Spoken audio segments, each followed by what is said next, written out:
using the right weight matters. The Body Pod lets you easily understand what is the fastest way to reach your health and fitness goals.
They hate when you elevate. The second of losses, I'm handing them out, yeah, I had to go delegate. It feel like I'm floating, I'm lost in the moment, I swear I could levitate. They never believed that I would really fly, I had to go demonstrate. I had to set them straight. They hate when you elevate. Elevate, elevate. They hate when you elevate. Elevate, elevate. Yeah, they hate when you elevate. They hate when you elevate. Yeah, I had to elevate. I'm way too fly. Yeah, I'm feeling myself. Ain't no chance I'm coming down, no. Got a soul view to myself, yeah. Why would I give it up? Why do they wanna come take my place? I work too hard for it, don't need a replacement. This my vocation. Now I got rollies, all in rotation. Hop on a jet just to take a vacation. Remember the moments was trapped in the basement. Now the hard work is all taking me places. Swatting all black like we trapped in the matrix. Bet on myself and go ball out in Vegas. Living a life like I'm rich and I'm famous. Don't see the grind that I know that it came with. Oh. I ain't make it this far for myself, yeah. I had to prove to everybody else. I had to set them straight, yeah. I had to ball, so I had to renovate. I know they hate when you elevate. The second of losses, I'm handing them out, yeah. I had to go delegate. It feel like I'm floating, I'm lost in the moment. I swear I could levitate. They never believed that I would really fly. I had to go demonstrate. I had to set them straight. They hate when you elevate. Elevate, elevate. They hate when you elevate. Elevate, elevate. Yeah, they hate when you elevate. Elevate, elevate. They hate when you elevate. Yeah, I had to elevate. Ooh, yeah, why they wanna put me down? So much drip, yeah, I almost drowned in it. I can't come it down. Yeah, I'm way too fired up. I can't slow it down. Ooh, yeah, yeah.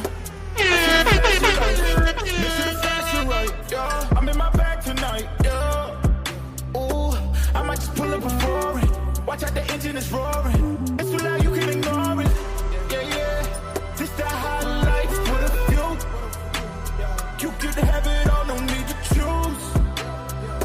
First, let me demonstrate how you can rise to the top. Yeah, I had to elevate, elevate, elevate, elevate. They hate when you elevate, elevate, elevate. Yeah. Good morning, my good people. Good morning. Salute ATP. Salute. One more time for the community. Slowly building in this boxing space. Shout out to all you guys, man. Shout out to all you guys. It's early in the morning. Last night, we had a great night. Built on some boxing. Talked about events that happened over the past weekend as far as Floyd Scofield and Devin Farmer was concerned, and Jake Paul. And we talked about Deontay Wilder a little bit, right? We talked about Brian Norman Jr. and Devin Haney as well. These that story in particular developing on a day-to-day basis, I think it's gonna be a fun 4 months. What, like, I think about four, a little over 4 months of build up as we watch Bill Haney and Brian Norman Sr. probably, have multiple exchanges of dialogue, and as they promote this fight. And we'll have a lot of questions come up, obviously, and hear things coming out. The same, we're hearing things about Devin Haney and him having issues, domestic issues. Perfect timing, right, for stuff like this to come out right when he has a fight announced, to hear something like that. But that's part of the game, right? These fighters know what they sign up for. Gotta have thick skin in this game. People are going to judge you. People are going to pass judgment when you choose to be out here in the eye of the public. Be ready for scrutiny. But needless to say, it doesn't take away from the edge of the fight, the competitive nature of the fight. Brian Norman Jr. versus Devin Haney, has all the writings on the wall to be a fight of the year candidate potentially. When styles like that clash, a boxer, mover, puncher at times in Devin Haney, and of course a athletic puncher, boxer as well. And we'll find out as far as the IQ is concerned, as far as the pedigree is concerned, what a test Brian Norman Jr. has in front of him in Devin Haney, right? Somebody different than probably the highest level of boxing that he's been in the ring with, at least professionally, in the professional space to date. He struggled a little bit in the past with boxers that weren't as much of his higher pedigree as a Devin Haney is. So it'll be interesting to see the adjustments that Brian Norman Jr. and his father Senior make in order to get ready for a Devin Haney, right, who's been on the biggest stages. And this is another test for Devin Haney as well to answer some questions. Going into this month is a crazy month for boxing. Really, when you look at this month, and we'll talk about this month and what's actually coming up this month, so many big fights are coming up. I mean, there's so much boxing going on, right? So much boxing going on. There's still a big card to be announced that hasn't been announced in Gervonta Tank Davis and Lamont Roach. Two, guys, we know how that fight went a few months ago, and this rematch and why this rematch is happening. But waiting on the announcement for that. Didn't really get a chance to build on that too much last night. Thought we'd touch on it, but we opened up the panel and didn't really get to really dive into that conversation too much about what's going on as far as this announcement on this Gervonta Tank Davis fight, Lamont Roach. And shout out to my brother Blue Blood Sports, who covered the Lamont Roach. Is he too big of a star right now to dial in and focus and take this fight as serious as he should take it, or at least give it the attention it deserves? This is, a challenge for most fighters. When you look at a fighter like, let's say, Abdullah Mason and his team, and how humble they are and how grounded he is because of the support he has in the family structure and in his faith in Islam, holding him together. This is what helps you fight through these situations when you get in a situation like what Lamont Roach is in, which is, star power overnight, right? Getting into a fight with Tank Davis is one thing, but to actually take it to a draw to where most people think you've won, what does that do to the ego? And can Lamont Roach tame that in his ego in a good enough way to where he's not, he's still confident, but at the same time humble and understanding not only the opportunity, what it is, but also the kind of preparation that he has to do mentally and physically to get ready to fight a Tank Davis that may be as motivated as he's ever been now on the back end of the scrutiny he's received from the space for his performance, right? And also for his lack of his disenchanted character that he now embodies in the boxing space, not interested in making the big fights and not interested in boxing in general the way he was, let's say, 3 to 5 years ago. So we'll talk about that a little bit as well. Diving into the next week's is a big weekend of fights. We actually have a great fight coming up this weekend as well, as Harlem Eubanks makes his big, huge debut. He's been professional for a little while now, but if you guys aren't familiar with Harlem Eubanks, is Chris Eubanks' nephew and Chris Eubanks Jr.'s cousin, of course, right? Making his presence felt as he has a huge challenge in front of him in Jack Catterall. And Jack Catterall, of course, putting it all on the line once in the conversations for being a champion and competing at the highest levels at 140 pounds. Now faced with his last chance, maybe his last go around with a very motivated Harlem Eubank who's shown a decent pedigree in the space. So we'll go into this weekend seeing that fight. And going into next weekend, we have Amanda Serrano and Katie Taylor running it for the third time, a trilogy, a fight. You know, these girls have never, you know, sold us short on the competitive nature of the fight between them. And, you know, this an MVP Promotions fight on Netflix where we'll have an all-female card. I think that'll be interesting, right, on Netflix, as Netflix seems to be getting their feet and hands deeper and deeper and deeper into the boxing space, hosting this event. And obviously we know that they're going to be hosting the Terrence Crawford Canelo Alvarez event as well. That going into a real great weekend of fights as far as the Edgar Berlanga and Hamza Shiraz and, you know, William Zepeda and Shakur Stevenson card that'll be popping off the next day on Saturday, right? So a lot of boxing. And then, of course, the following week, July 19th, may be the most exciting day in boxing for the year thus far as cards are concerned. You got Manny Pacquiao and Barrios with a undercard co-main eventing with Sebastian Fundora and Tim Tszyu. We've got Daniel Dubois and Alexander Usyk. We're going to see another heavyweight undisputed on the line between those two guys, a sequel fight as well. Great undercard. And we've got, Bam Rodriguez who'll be fighting his card. A lot of great fights, man. Just so much stuff going on right now. It's hard to, if you're a content creator in the boxing space right now, you got to be excited about what this month is looking like, right? So we'll talk about all those things. And you know how we do towards the end of the show, we open up the panel and we allow the panel to tap in and share perspective on whatever topics we were talking about or whatever the panel feels like talking about. Maybe there's some things that I'm missing, right? A little intangibles in the boxing space and rumors of the Big Baby showdown between Big Baby Miller and Jared Big Baby Anderson, supposedly in negotiations, potentially seeing it on one of these upcoming cards coming up. Just a lot, right? Just a lot to talk about. I really don't even know where to start all the way, but we'll start somewhere, right? Shout out to the people in the building right now. AJ Moore in the building talks about Shakur's hands being ready. Yeah, we're going to talk about that, right? Shakur looks like he's rehabilitated the hand. That's a question, right? Has Shakur Stevenson's hands been rehabilitated at this point? Watching Shakur Stevenson go through his journey dealing with these hands up until this point, one might diagnose Shakur Stevenson as having problems with his hands for the rest of his career, right?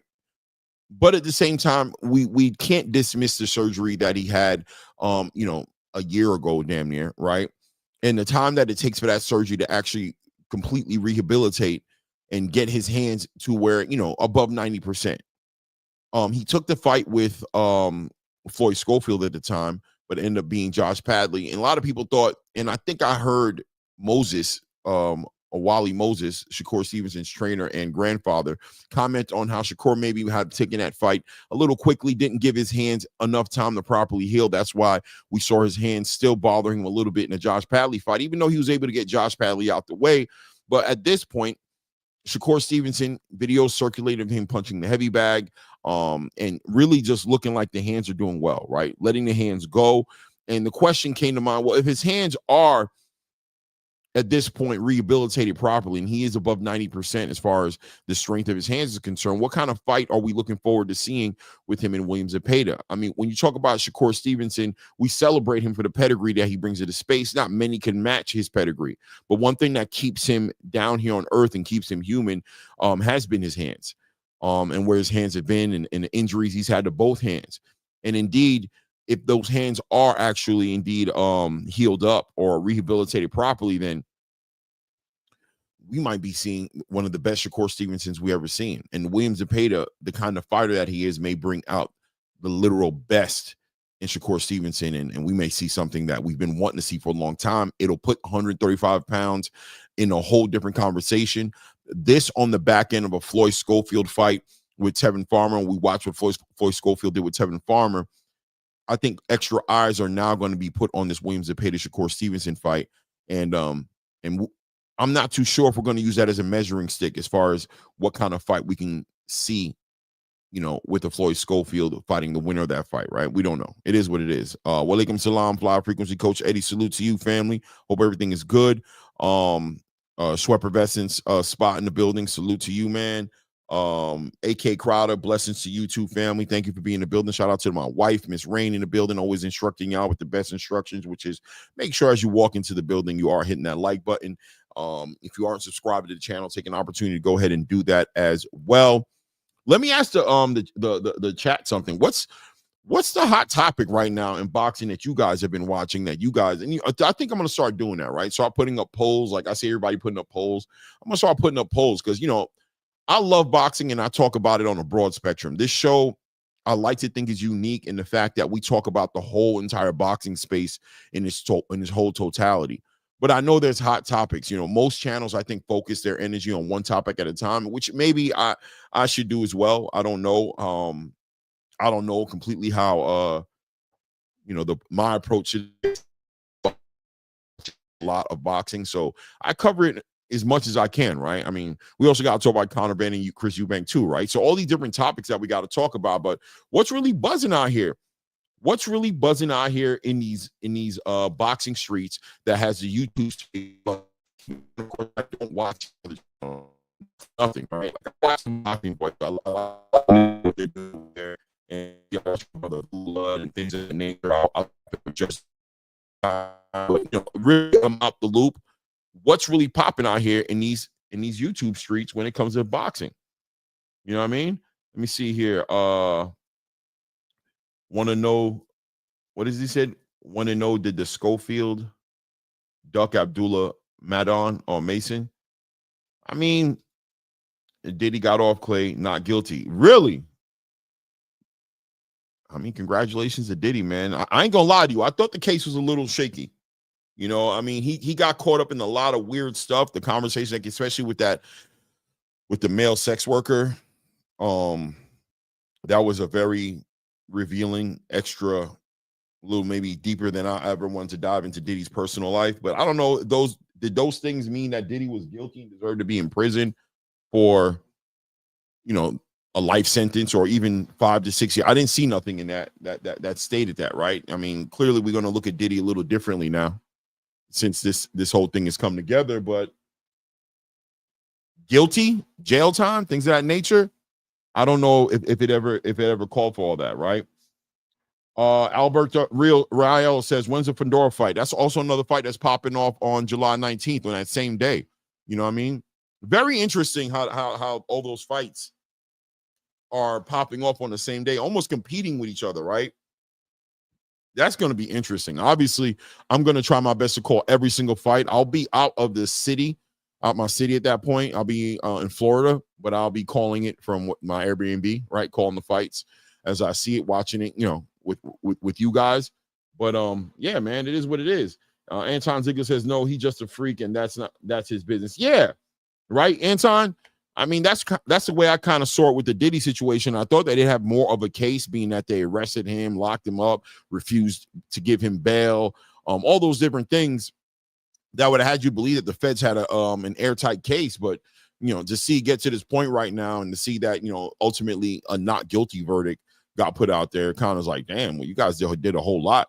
I thought the feds had a 90+% conviction rate, right? Diddy ain't no different than the rest of the Tank fans. Oh my goodness. Frequency. What do you want me to say to that? What do you want me to say to that, man? It is what it is, man. But yeah, so where do we begin, man? People talking, obviously, coming off the back end of this last weekend, last night. If you didn't show up, we had a great build last night. Decent panel. Talked about Floyd Scofield, talked about Tevin Farmer, talked about the future of Floyd Scofield, the litmus test that we potentially might have seen with Floyd Scofield and Tevin Farmer. And we spoke about how we don't know. And me personally, I shared my personal feelings as saying that I don't know if the Tevin Farmer fight provided the litmus test that I wanted to see from Scofield, right? But it doesn't change anything from the fact that Scofield gave his performance, stopped Tevin Farmer very early. Tevin Farmer, a formidable opponent with a very good resume, especially in his last 3 fights, being able to get him out the way in a way that William Zepeda wasn't able to carry it out. Raymond Moratala wasn't able to carry it out. These things basically check the boxes for Floyd Scofield to put him in the conversation on paper in a legitimate way. But, outside of the legitimate and, clear, straight and narrow way of looking at Floyd Schofield, there is these intangibles that I'm not too sure if people are going to factor in or not. And the question is, are we going to factor in the things like Tevin Farmer not coming in with the right game plan, putting himself in a position to get invulnerable to getting clipped very early in that fight? Was Tevin Farmer, suffering the wear and tear of going through 34 plus rounds, grueling rounds with, 10 to 12 of them being with Raymond Moritala, and other 24 to 26 of them, the other 20 to 24 rounds going with William Zepeda. Was that wear and tear there? And can we really gauge where Floyd Schofield sits right now at the 135-pound division past the technical on paper accomplishment that he did this weekend, right? Can we do that? And where does Floyd Schofield sit right now? And does it even really matter? Because at the end of the day, he has to take the opportunity. Floyd Schofield passed up on an Abdullah Mason fight for $1 million, potentially being on another Ring Magazine card. Who knows what kind of attention he could have gotten off of beating an up-and-coming contender like Abdullah Mason, last year's prospect of the year, as far as I'm concerned. Passed up on that opportunity, allowed Oscar De La Hoya to take the reins from him and said, listen, let me guide you, right? And a lot of fighters nowadays don't necessarily allow the promoters to guide them as much as we've seen promoters. You look at how Samson Leakowitz is kind of carrying himself right now with his fighters. One might say that, fighters have a reason to be leery of promoters and managers, right?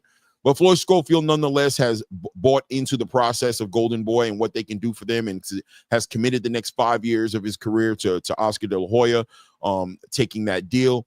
And Oscar De La Hoya felt like the Abdullah Mason fight wasn't the fight for him, wanted to see him take more of a groundbreaking fight, right? A breakout fight, an opportunity for Floyd Schofield to have a stellar blockbuster performance against a formidable opponent with a name that could give Floyd Schofield the energy he needs to go ahead and move forward in the space and raise his brand and market value up. And I think we got to give Oscar De La Hoya his credit.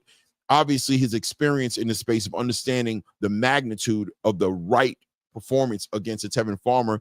And it was up to Floyd Schofield Jr., and you could put Senior in there as well, to come up with a game plan to take full advantage of that opportunity and give the performance that Golden Boy needed to be able to work with Floyd Schofield in the way that Floyd Schofield Sr. and Jr. seemed to want to be moved. And he did. He delivered on all cylinders. Tevin Farmer failed to show the different wrinkles in the game and make it a cerebral fight, make it a complicated fight for Floyd Schofield Jr. He was able to capitalize off of potentially a Tevin Farmer who may have been looking past Floyd Schofield, or maybe slept on him, or thought he was a little above, too far away from Floyd Schofield in the skill set. And here we are today, right? Here we are today. Shout out Anton Ziegler in the building. Shout out to the Cardenas in the building. YG Knight in the building, of course, as well. Shout out to all you guys. Let me see here. The Cardenas says Tevin didn't use the distance or caution. And the fact is Ott was a lot younger. 100% the Cardenas. That was going to be the test. I wanted to see Tevin Farmer take the young bull into the old experienced bull's layer, right? And say, listen, I know you're young, you're strong, you're motivated, but we're going to take you into this other lane and show you the experience and the savvy of a old, experienced, wise bull in the game, and see if this kid can compete at the highest level. But it seemed Tevin played the game of Floyd Schofield and wanted to really show separation in what he could do with Floyd Schofield, drank his own Kool-Aid and believed he was more athletic than Floyd Schofield, stronger than Floyd Schofield, and could compete with Floyd Schofield on the playing field that Floyd Schofield supposedly dominates at. I think hindsight, Tevin Farmer might reconsider that approach and have this, if he could look back and go back in time, probably would approach that fight in a different way. Shout out to Bradley68 in the building. What up, player? What's good with you, man?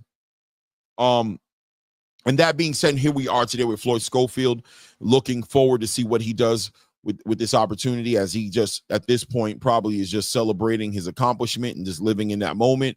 And we put our eyes to the rest of 135 to kind of get an understanding as the division is moving around to where Floyd Scofield fits better in. 135 sort of in a weird space where we have champions like Gervonta Tank Davis, Shakur Stevenson, and we have a vacated WBO title, right? We have a new champion in Raymond Morel. These pieces moving around now as we watch everything going on in the division. Floyd Scofield gets to sit back as well as Oscar De La Hoya and watch the landscape of the division and just watch how everything moves and kind of see where they're going to best fit and best be able to capitalize off of the momentum that they've gotten off the back of this victory with Devin Farmer. Going into next weekend, we're going to watch Shakur Stevenson and William Zepeda figure it out. Number 1 and number 2, right? As far as in the WBC ranking structure, I believe Zepeda does sit on an interim WBC title. And, of course, Shakur Stevenson being the full super WBC champion in the lightweight division. I'm sure Floyd Scofield and Oscar De La Hoya have their eyes on that fight. If William Zepeda was, in fact, able to go ahead and beat Shakur Stevenson, well, that would be a shoe-in, easy fight to be made between Floyd Scofield and William Zepeda, being that they're both under the Golden Boy banner. And Shakur Stevenson, of course, on the back end of a victory. How easy can that fight get put together, being that Shakur Stevenson and Floyd Scofield have that choppy history based on what happened in Saudi Arabia? But at the same time, Shakur Stevenson being somebody who's very interested in the prize fighting side of the conversation now, more than legacy, with Turki Al-Sheikh now involved in some of the biggest fights now in the space, I'm sure there can be a number put next to that fight that can, pique Shakur Stevenson's interest in the game, right? Salute to R. Stokes in the building as well, man. Salute to you, family. So we'll see how that pans out and how that plays out as we keep our eyes on that fight between Shakur Stevenson and William Zepeda. On that same card, actually headlining the card, Edgar Berlanga and Hamza Shiraz. Huge fight. The matchmaking over there at Ring Magazine has been superb at this point. And we know Edgar Berlanga, probably biggest accomplishment he's ever done in the boxing space is a 12-round fight where he lost against Canelo Alvarez. But a fight where he lasted 12 rounds and, showed the heart of a champion, right? Showed the heart of a warrior in the face of absolute a masterclass by Canelo Alvarez, who just showed that there were levels to this game and separation in the game between good and great fighters. Edgar Berlanga, being what people would consider a good fighter, got into the ring with a great fighter in Canelo Alvarez and was just outclassed. But it did seem like Edgar Berlanga gained a whole fan base off the back end of that fight, as people appreciated him standing in there, going toe-to-toe with Canelo Alvarez, at times, getting on his bicycle a little bit, not engaging after he got put down that fight, but engaged, not engaging in the same way, but engaged for 12 rounds and gained a fan base that Edgar Berlanga felt like capitalizing off of. Working with Eddie Hearn, he decided to bet on himself and move on from Eddie Hearn and go search what the streets might be willing to offer. Let's see what the space thinks of me, my performance, who I am, the nation that I bring with me, as he claims himself to be a representation of Puerto Ricans' best that Puerto Rico can offer in the boxing space. And he wanted to take his show on the road and see what he could get. I'm not too sure what kind of offers the PBC may have been offering Edgar Berlanga or Top Rank or, Golden Boy and these other promotional companies. But ultimately, Edgar Berlanga found himself in a situation where he's headlining a Ring Magazine card, probably going to get a great payday, and he's going to fight a real dog of a fighter who's, up until his fight with Carlos Adames, showed to be one of the up-and-coming 160-pound middleweight fighters at that time. Dealt with some weight-cutting issues from what I understand. A lot of people said that he should have been moved up to 168, stayed at 160 maybe one fight too long, as he looked very pedestrian against Carlos Adames. But me, myself, personally, I wouldn't judge Hamza Shiraz based on that Carlos Adames fight. I'd probably judge him based on what he's done prior to that fight and what had us believing that he was going to be the future at 160 and had us believing that we wanted to see him in the ring with a Janabek, right? we can't count on, and probably shouldn't count on, and I won't count on Hamza Shiraz, who supposedly had hand injuries and a bad weight cut, being a measuring stick to what Hamza Shiraz is and what he'll actually bring in his fight with Edgar Berlanga, right? Hamza Shiraz now with Andy Lee brings something that we don't know what it's going to manifest to in the ring yet, as they're going to be working with each other. Andy Lee, a cerebral fighter, ex-fighter, student of the Kronk game, of the great, rest in peace, Emmanuel Stewart, brings that pedigree of knowledge and experience and is training the likes of Joseph Parker and Ben Whitaker, you know, really working with some great fighters and adding a Hamza Shiraz to the stable.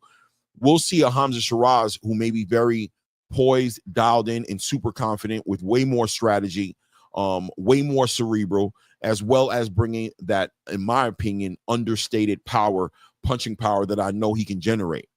We'll see Hamza Shiraz at 168 pounds now, not dealing with the cut of 160 pounds. This is 8 pounds. Makes a difference, not to mention what he'll rehydrate to in the night of the fight. He may very well be bigger than Edgar Berlanga in this 168-pound fight.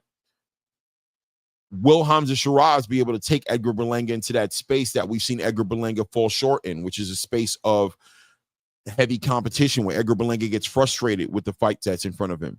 If he's not able to clear that space, clear that void, and make this a mid-range fight and use his athleticism to expose Hamza Shiraz, how will Edgar Berlanga react to that, right?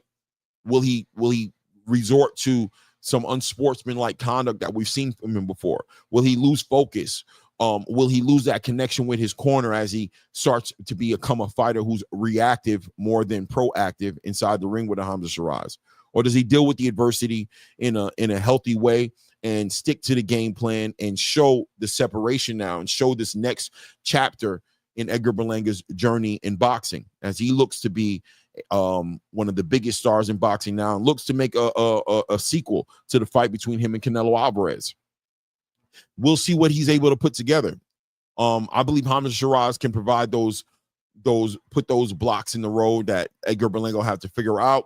And Edgar Berlanga's ability to be poised and take his time and not be moved and not emotionally driven in this fight might make the biggest difference. Hamza Shiraz's mission, and I'm sure Andy Lee is going to watch him as well, as Andy Lee's even commented on Edgar Berlanga's emotional state, the way he is even in the build-up to the fight and the way he showed in the past that he can get into the other fights that he's gotten involved with. I'm sure Andy Lee will be trying to tap into that, and we'll see if Edgar Berlanga betting on himself was a great move or not, right?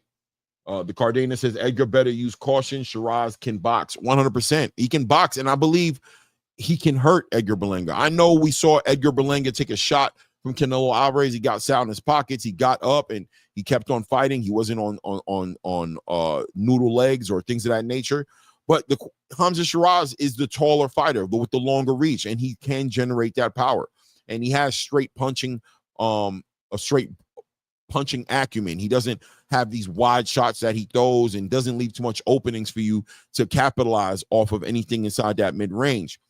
He understands his physical attributes that he brings to the ring, and he capitalizes off every single one of them. Literally, Berlanga is going to have to find a way to break through that and take him off his square, right? Salute to Bub Boxing in the building. Salute, salute, salute. What does Mr. Lightning say? Mr. Lightning says Berlanga and Shiraz should be at the losers table. There's no way they should be headlining above Shakur Stevenson. Well, look, I understand the pushback on that. I think when it comes to an event selling, an event marketing, those conversations sometimes go in a different direction from the accomplishments of the fighters. Sometimes. Watching Edgar Berlanga at these press conferences, you kind of get an idea of why Turki Al-Sheikh put him as a headliner, and obviously Hamza Shiraz carrying that Saudi Arabian energy with him everywhere he goes. This is an opportunity for Turkey and Saudi Arabia to put him on a big stage and see if he can be both of these fighters being in the conversation of potentially fighting a Canelo Alvarez, assuming that Canelo Alvarez can squeeze this victory out against Terrence Crawford, which I think is a lot easier said than done. But that's another conversation, right? Salute to my brother Blue Blood Sports TV in the building. Salute to my brother Just Do Boxing in the building, man. Salute to Teach in the building, man. Josh in the building as well, man. Salute to all you guys, man. Yeah, so a lot riding on this fight. You know, this is a crossroad fight, a breakout fight for both of these guys. Edgar Berlanga gambling on himself and potentially burnt some bridges with other promotional companies, looking to make a statement here that gets and garners the attention of a Turki Al-Sheikh, and maybe he wants to be a Ring Magazine ambassador that gives him that space to call himself an independent fighter, but at the same time have the backing of Saudi Arabia behind him. This is a big opportunity for him. And will he dial into this opportunity in the right way? How does he deal with it? In the past, we've seen Edgar Berlanga allow the emotions of the sport to get to him, allow his emotions to get the best of him. And we've seen him act in an unruly way inside the ring. This Hamza Shiraz has not been swayed or moved left to right in the face-offs and the build-up press conferences for this fight. Seems to have this poised stoicism about himself that won't be derailed. Edgar Berlanga is going to have to get this in a legitimate way. I don't think he's going to be able to trick Hamza Shiraz out of his space in press conferences or whatever antics of pointing fake guns, air guns, and talking about beating him up and his trainer up. I don't think that's going to move the needle here for Edgar Berlanga. This is a fight where, in my personal opinion, looking at Edgar Berlanga's resume, this is going to be the most competitive fight and the most tried, true, sound boxer with these attributes. This is going to be the best version of a fighter that I've seen Edgar Berlanga in the ring with outside of Canelo Alvarez. And regardless, coming up short with Canelo Alvarez, Edgar is going to have to tap into that amateur background a little bit, into that boxing. That jab is going to have to work. That footwork is going to make a huge difference in this fight. Getting around that that distance controlling stick that Hamza Shiraz carries around as he measures, uses it for measuring, uses it to cause damage, and uses it up to set up that right hand as well, right? It's going to be interesting to see how that comes full circle. Let's see here. I'm trying to kind of see what's going on here in the chat. So yeah, man, this is going to be an exciting fight to watch come full circle and come together. On that undercard, we have some great fights on the undercard of that fight. Subriel Matias will be getting an opportunity to get back into the championship conversation. You guys remember Subriel Matias, right? The boogeyman, right? The man who's walking around 140 pounds with a body on his jacket, as he's got somebody who passed away after getting in the ring with him. We know that Subriel Matias was at one point the dark horse of the 140-pound weight class division. We wanted to see him in the ring with the likes of Teofimo Lopez. We wanted to see him in the ring with the likes of Richardson Hitchens. We wanted to even see him in there with the likes of Gary Antoine Russell, but he was derailed a year or so ago by Liam Paro, who's able to expose something in Subriel Matias's game that we all kind of question, which was his ability to box. And look, a lot of these punchers that we watch in the space right now, a lot of them, in my personal opinion, the matchmaking through their promoters have been built to capitalize off of what he can bring to the table. We've seen Gervonta Tank Davis kind of be moved in the same direction. Deontay Wilder was moved in that direction, to where the promoters see an opportunity for big pay-per-view numbers, or as my Englishman would say, bums in seats, right? Asses in seats, right? And a lot of times these fighters just aren't tested by those cerebral kind of boxers. Here we are today, as the boxing space, especially in this urban community, has been split in half based off of the idea that one half of the community wants to see Gervonta Tank Davis in front of that caliber of boxer, fully understanding and believing in Gervonta Tank Davis's ability to compete in that space at a high level, but wanting to see it against a Shakur Stevenson or Devin Haney and these other fighters that we believe will provide that real test. It's caused issues. Why? Because Gervonta Tank Davis has earned so much money and earned so much status. Some call him a face of boxing, where people are arguing the idea of what does he have to prove. He's already that guy. I think hardcore boxing fans no different. People who watch boxing closer understand the significance of seeing Gervonta Tank Davis in there with a Shakur Stevenson or Devin Haney. And Subriel Matias is an example of that, as he finally getting inside the ring with Liam Paro got exposed that the boxing was going to be an issue. And the idea of sacrificing the first 3 to 4 rounds to give a fighter false sense of security, to lull them into a situation to where Subriel Matias doesn't need to do the work of cutting off the ring or, using his footwork to make opportunities. He's convinced that fighter in front of him that there's nothing that he can do, walking them into their demise, right? And we see Gervonta Tank Davis do that as well. There's an argument there to be said that that's what happened between him and Lamont Roach, that Lamont Roach didn't drink from that cup, didn't drink that Kool-Aid, didn't subscribe to that idea, and took his time with Tank, where Tank was looking at the round so closely. When he got into the championship rounds, he was shocked that he was there. When he found out that he was around 8 and 9, he was in shock. Time goes by fast when you're killing it with inactivity and you're waiting for something to happen rather than making something happen, right? Time can go by pretty fast. And Subriel Matias found that out against Liam Paro.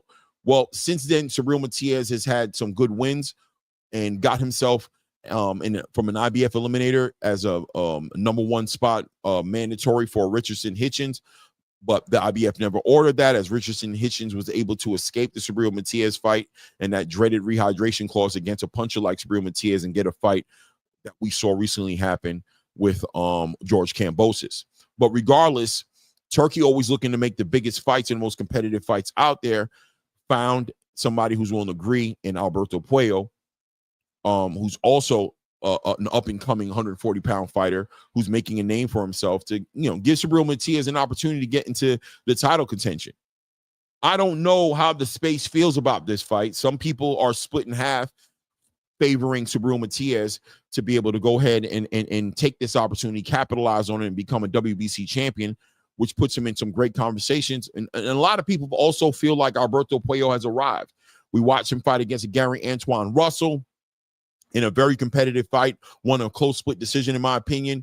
I thought that fight could have went either way. And then we seen him fight against a very gamed, motivated Sandor Martin, who gave him all he can handle, but still came out on the other side of that with the victory.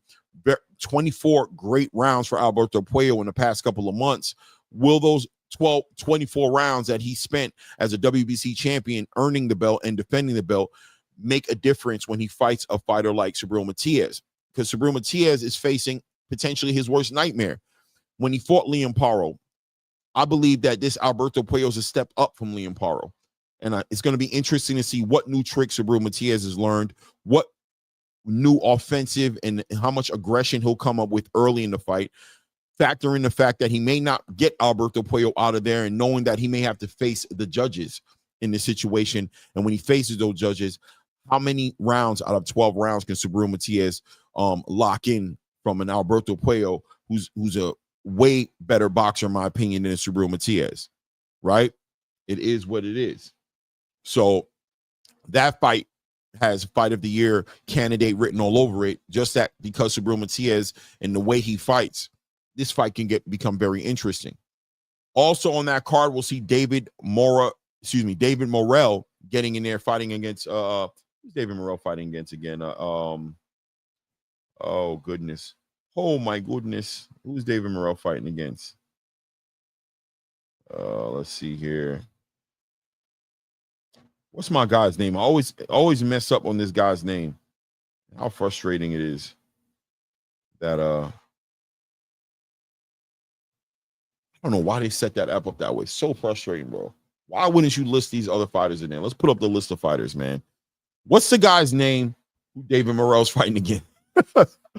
Oh my good. Katiev, I want to say his last name. Let me just pull it up. Oh man. Why do y'all make the app that way? Why is it flawed? Why can't you just be perfect? Why can't they be perfect, chat? Why do they have to be flawed? Why do they have to have something for me to complain about? Why can't they read our minds and just do everything right so we can celebrate them and give them the respect of being the perfect app? You gotta have something that's like, wow, I don't like that part of your app. You gotta make that part better. Imam Katiev, right? A 10-0 fighter with 9 knockouts. This fight, I think, is going to be super interesting because at 5'10 and a half, a little shorter than David Morel, still, in my opinion, coming out of Australia via out of Urals, Martin, Russia. You know how I feel about these Eastern Europeans and what they've been able to do in the boxing space. David Morel may be the hunted. He may be the prey in this fight for the first time in his career, right? Even when David Morel fought against David Benavidez, he was still looked at as the predator, right? He was looked at as the fighter that was going to be doing the hunting, the dangerous fighter, the puncher, the guy who David Benavidez need to watch out for and not get hit with anything clean. And look, he probably still holds that weight to a certain degree in this fight, but Katiev 100% is not the prey in this fight. Doesn't give you prey energy as far as somebody who is to be hunted or to be trying to get away from another fighter's power per se, but the ability to hurt the fighters that are in front of him. Katiev gives me a little bit of that Artur Beterbiev energy. It's going to be interesting to see how David Morel's experience from this David Benavidez fight, how does that manifest, and how does Ronnie Shields and David Morel tap into that? Are we going to see a better David Morel? Is David Morel a better fighter because of that David Benavidez fight? What does he pull from that experience to give him this opportunity to have some separation, to put him right back into the conversation of what's going on at 175?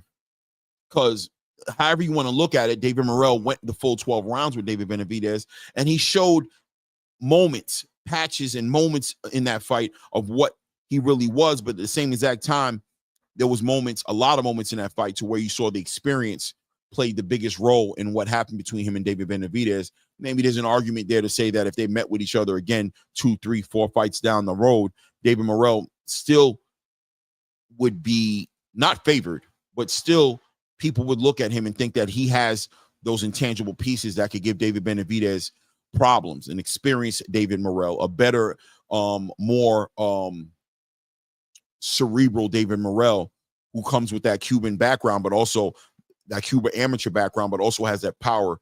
We could look forward to seeing that fight with him and David Benavidez again down the line, but it starts here, right? It starts here with an Imam Katiev, a dangerous fighter in front of him, to see how he manages, deals with it. There's going to be wrinkles in his game that are going to have to be there, that are going to separate him, because he can't approach, or shouldn't approach, at least this fight, the way he fought a David Benavidez, or how he fought his fights at 168. This guy's legitimately dangerous.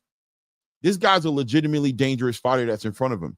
And I think this fight also checks the boxes as a fight of the year candidate, potentially.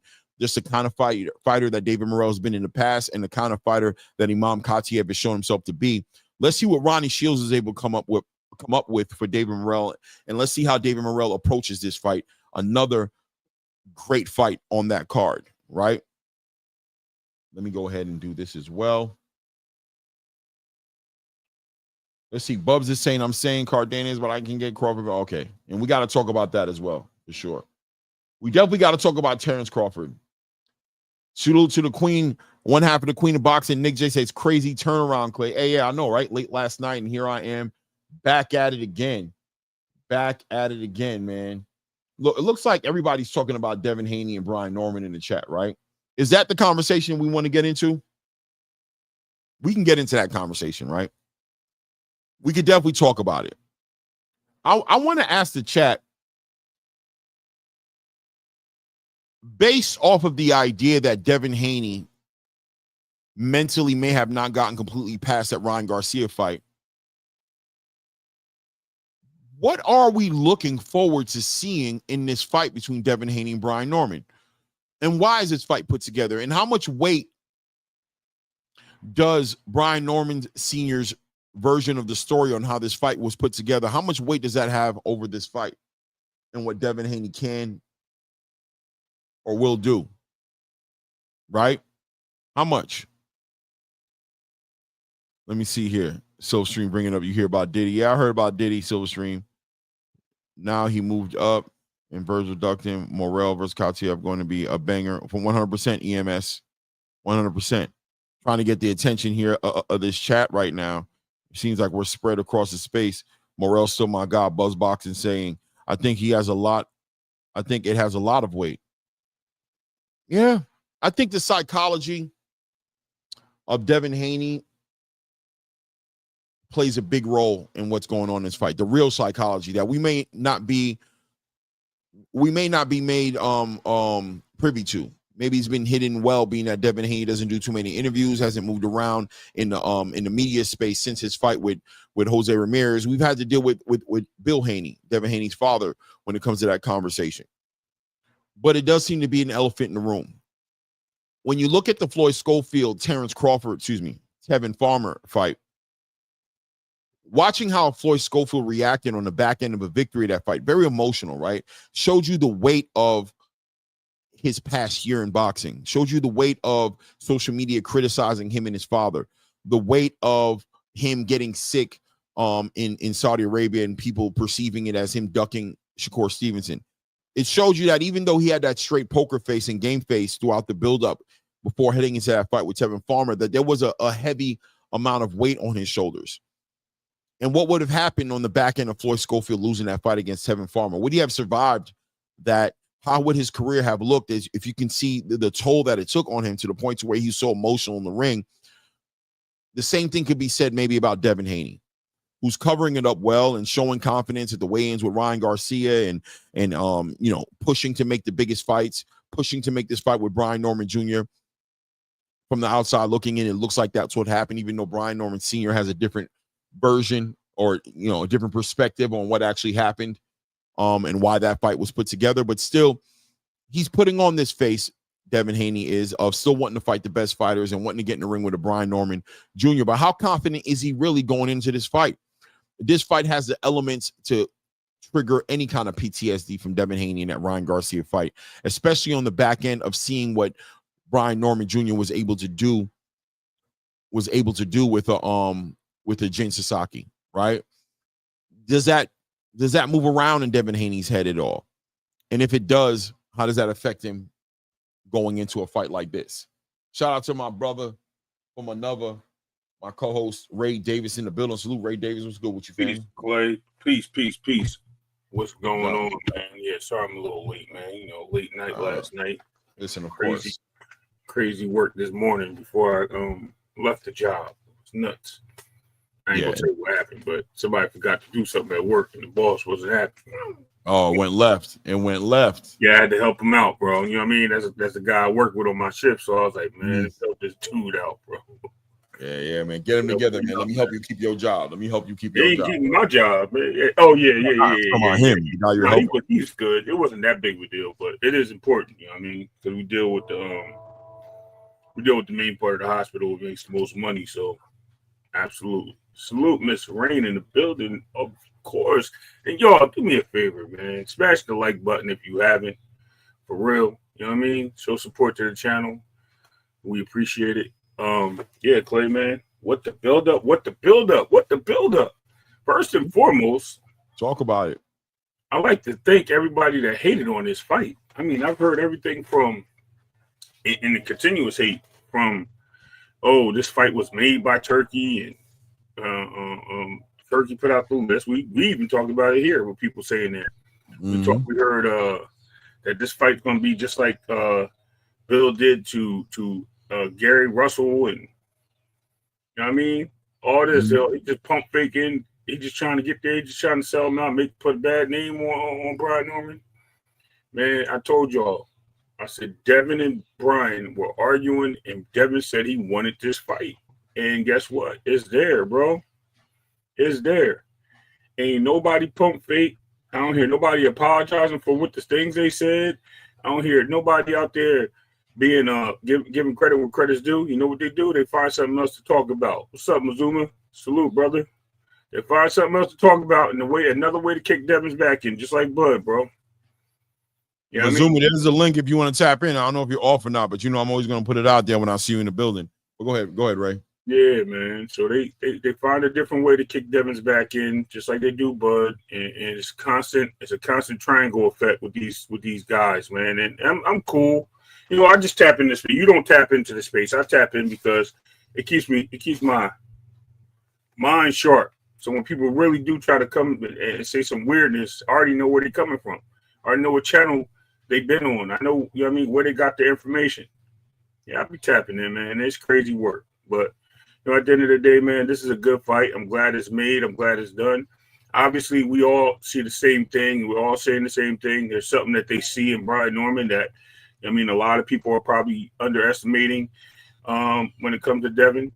So at the end of the day, man, let me explain to you, man, what's really cool is that these guys made the fight. Brian Norman is a definite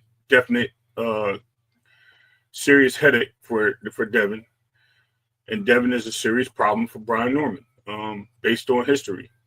Now, I think Brian Norman's gotten a lot better because I tell you right now, if I'd seen him 3-4 fights ago, I would have never thought he would be and Devin was at welterweight at that time. I would have never seen that as an issue. I've never seen him as a continuous champ, and I have to give credit where credit's due. Brian Norman, and not only Brian Norman, because they became champ around the same time. A little guy named I'm gonna give him respect too, named Lamont Roach. They became champ at the same time. They've been putting this stuff on racks, bro. They selling albums. You know what I mean? They out there. They the hottest names in the street, up and coming. So salute to them guys, man. But yeah, Devin definitely sees something in Lamont for him to be like, yo, I can beat this dude and outbox him. And Brian Norman. You know what I mean? Right, and Brian Norman. I heard you say Lamont. Oh my bad. Thank you for the question. Yeah, no doubt. Yeah, without a doubt, you know, Bill Haney plays chess, not checkers out here. Very cerebral guy, man. I think one of the most cerebral managers and trainer, you know, in the game, as far as the way he manages his son. And, you know, we'll talk about that today, too, as far as the father-son dynamic, because, you know, watching, obviously, the way Floyd Scofield Sr. and Jr. interact with each other at times is cringe, you know, seeing, you know, Floyd Scofield Jr. not able to really, or not wanting to, or not allowed to, however we want to look at it, because we don't know what's going on, but to communicate on his own accord without the influence of his father there. But there's an argument there to be made that, you know, Junior listening to his father got him in a position to have the performance he did this weekend against Peformance Farmer, getting him out of there inside of a round where William Zepeda and Raymond Morel couldn't do it. He was able to do it. But when you look at Bill Haney and Devin Haney's relationship, one thing for sure, two things for certain is Devin Haney is completely dialed in and has bought into Bill Haney's process. He puts all trust in his father and allows his father to move the needle as he sees fit. Bill Haney always cerebral about how he delivers and rolls out these fights. Does seem like he put his crosshairs on Brian Norman Jr. for a reason, right? Chose Brian Norman Jr. on the back end of a negotiation that fell to pieces with Teofimo Lopez. And although we look at Brian Norman Jr. as a straight threat to anybody at 147, quite potentially the most dangerous fighter at 147, look, Bill Haney sees something different. He sees an opportunity that he wants to capitalize off of. I don't think it's hard to take into consideration one of the blaring things I think he's going to take into thought when he's getting Devin ready for this is that Brian Norman does seem to potentially struggle against a high-level boxer. How do you feel about that, Ray? Do you agree with Bill Haney's perspective on that, or even the boxing space's perspective on that? Yeah. No, Bill's building the fight up. Obviously, they don't believe certain things, and they do. You know what I mean? They know going after using certain tactics and building up the fight always makes it a better fight. They know the danger and build up the danger and the risk of the fight. Though, like I said, they have something in the bag. Of course, you're gonna give praise where praise needs to be across the ring from you, so you can come out there and if you get a victory, it looks good. Because if you sit there and you do like Canelo was doing, right? Canelo telling Bud how he a good fighter, he's not a great fighter, this and that, and you know what I mean. Bud said it best. So when I beat you and you lose to a good fighter, or was Bivol a good fighter, that shut Canelo up a little bit, right? That made Canelo think about it, like, damn, bro. Yeah, he got a good point. So yes, Bill is definitely the marketing and talent department of the team. Do I agree with him being the talent? No, but he damn sure makes some weird ass points that helps everybody get to the most important part of the conversation, right? Either Devin going to lose, or I could see Devin winning. Because right now, when that fight was announced, you heard everybody saying, "Yo, Devin about to get knocked out," right off the bat. But because Bill and his manipulation, everybody started thinking. They took a step backwards. They started thinking like, "Damn, yo, Devin can outbox a dude." Matter of fact, I was listening to the channel last night, Clay, before I hopped on, right? But on the panel, pause. I'm like, "Yo, I'm listening to everybody like, yeah, I see Devin. Devin got a chance. Devin can outbox him. Devin could. I'm like, where was that? You know what I mean? Not us, but I'm saying generally, where was that energy at initially? A lot of people seen that knockout 2 weeks ago. And it was like, damn, this guy ain't got a chance. Now they like, this dude got a chance. Matter of fact, he got the best chance. He might even be the favorite. Like, you know, as time goes on, we'll see that because Vegas is going to definitely manipulate that pot. But we'll see, Clay. My question was really more so focused on the holes in Brian Norman's game as far as the way he deals with boxers. Does Devin bring that intangible that Brian Norman seems to struggle with against? Or are we making more of what's going on with Brian Norman Jr. when it comes to that kind of fighter that needs to be made? In other words, you know, he's growing, he's developing, he's getting better. Right. Brian Norman Jr., a humble fighter, is not somebody who's overconfident in what he does, seems to embrace his strengths, but at the same time also embraces the idea that there's always things there for him to work on. I mean, he speaks about it in a humble way in interviews about how he looks at his criticism from people who he respects in the game, and he acknowledges it, even from the haters. They say, all right, well, is that something I need to work on or I don't need to work on? And if he's that kind of person who can be honest with himself, is that something that Brian Norman should be working on in this fight? And you expect him to actually show improve on that night, that, you know, he can be not only a dangerous puncher, but also a cerebral assassin as well. Somebody who can use that IQ and cut that ring off and set up these opportunities to put Devin Haney into trouble that I think a lot of people in the boxing space believe that if he is put in that trouble, that he might, you know, he might fade to black. What do you think? I'm gonna give you my whole perfect breakdown of this. But before we get there, yes, I believe exactly what you kind of said. Like, you know what I mean? There is a wrinkle that Brian Norman needs to work on. But we've seen this, and like I said, we've seen this in March when he started watching the tape when Devin announced he was going to 47. He's watching the Lomachenko fight. Of all the fights that Brian Norman could be watching, which would be the Regis fight, in my opinion, would have been like, yeah, that guy's a puncher. Look how he dealt with a puncher. No, he wasn't. Why he was watching Lomachenko. The reason why he was watching Lomachenko fight because that was one of the most competitive fights that Devin had won. That put Devin in a lot of different positions, and it showed a lot of wrinkles to Devin's game as well as his defense and offense to that game. It showed how he's susceptible and reacts to getting hit. It shows a lot of things, a lot of carry-ons for Devin in that fight. So he literally watched that fight while he's jumping rope. A lot of people started posting that video literally after that. But Brian Norman has a lot I think is a lot for him to work on because even though you train for certain things, and I think if Mark comes up, you know what I mean, we'll find out. When you train for certain things, even though you're training for it, you still fight the same fight. Perfect example. Teofimo goes in the ring. He punches. He works on the jab. He works on this. He works on that. You see him hitting certain bags a certain way. But when Teofimo gets in the ring, he's still that guy that likes to use these odd angles and this freestyle way of boxing and off into onslaught. He's never doing what he works on in the ring. I mean, those are just basic techniques to keep your body as a punch and stuff like your jabs and all that. Those are just basic things to keep your muscle memory there. So you know what I mean, you're doing certain things and tactics and working on warm-ups. Now, once they start getting into their little thing, you'll never see what Teo does in the ring. You know what I mean? He's doing that weird shit in the ring. When he's sparring, he spars like he's in the middle of the ring with it. You know what I mean? And stuff like that. What's up, Mark? So a lot of times, a lot of fighters, you can co-sign this for me. A lot of fighters, when they train and they do certain things in the ring and they train for certain things, that doesn't really bring what they fight like in the ring. Like, especially if they have a forced habit of doing certain things, like moving forward and just being a guy that just moves forward, not cutting off the ring. Or if they do cut off the ring, how not to move their feet if they're flat-footed, things of that nature. When they're used to certain things, they kind of stay with those tendencies. Sometimes they pick up and they change, but most of the time they usually stick with what they know. And all that training stuff that you see on videos with them moving around and sparring or training, they don't bring that to the ring. It's a different, when the guys in front of them is a different fight. Yeah. Salute, Mark. What's good with you, family? How you, man? Hey, brother. What's going on, Clay? What's going on? Just checking in on my OG. What up, Ray? No doubt. You know, it's crazy you say that. In so many ways, you my OG. Is that crazy?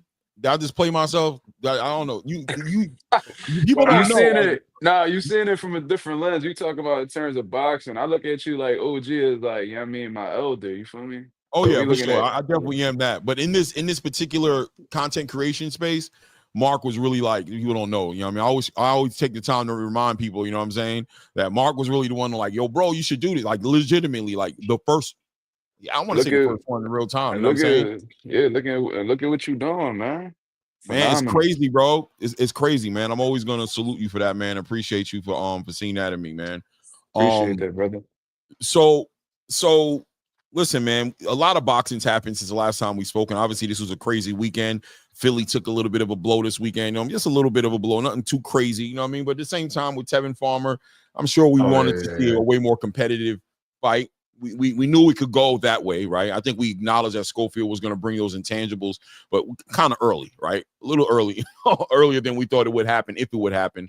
But that being said, we're talking about Devin Haney and Brian Norman right now, and I want to get your opinion on this on Floyd Scofield and Tevin Farmer as well.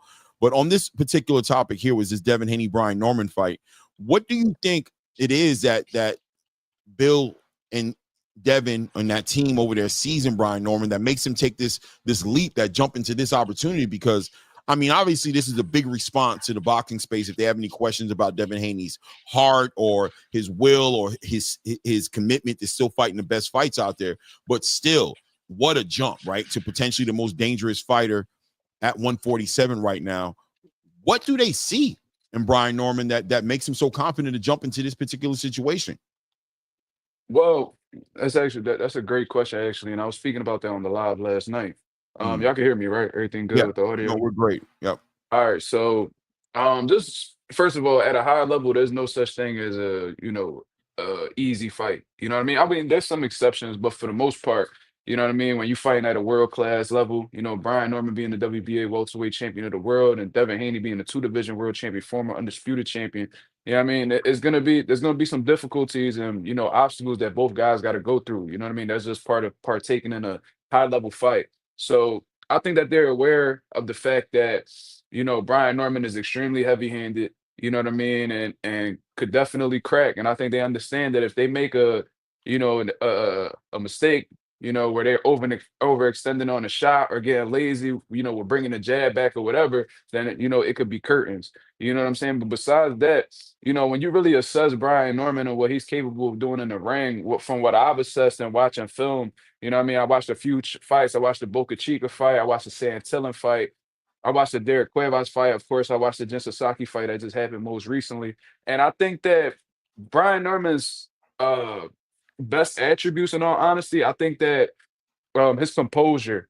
I like his mentality for him being so young and being able to maintain that composure, especially like when he's in the heat of battle. I find that to be very impressive because kids, guys that are at his, age range, they panic. You know what I mean? Or they lose composure. They get emotional in the ring. Like we seen Edgar Berlanga try to bite people when he was in the fire. You know what I'm saying? Like we've seen Teofimo Lopez, lose sight of the game plan. And I think that's why he came up short, against Cambosis and why he had, underwhelming performances against guys like Sandor Martin and Jermaine Ortiz, because they don't have that composure necessary. And I feel like Brian Norman has that composure down packed. Also, I think that he's very good at counterpunch. I think he's a solid counterpuncher. I think that his ability to catch and shoot, especially when he's in the pocket, is very impressive as well. I agree. And he showcases a little bit of movement and stuff like that. But for the most part, where he impresses me the most is his mental.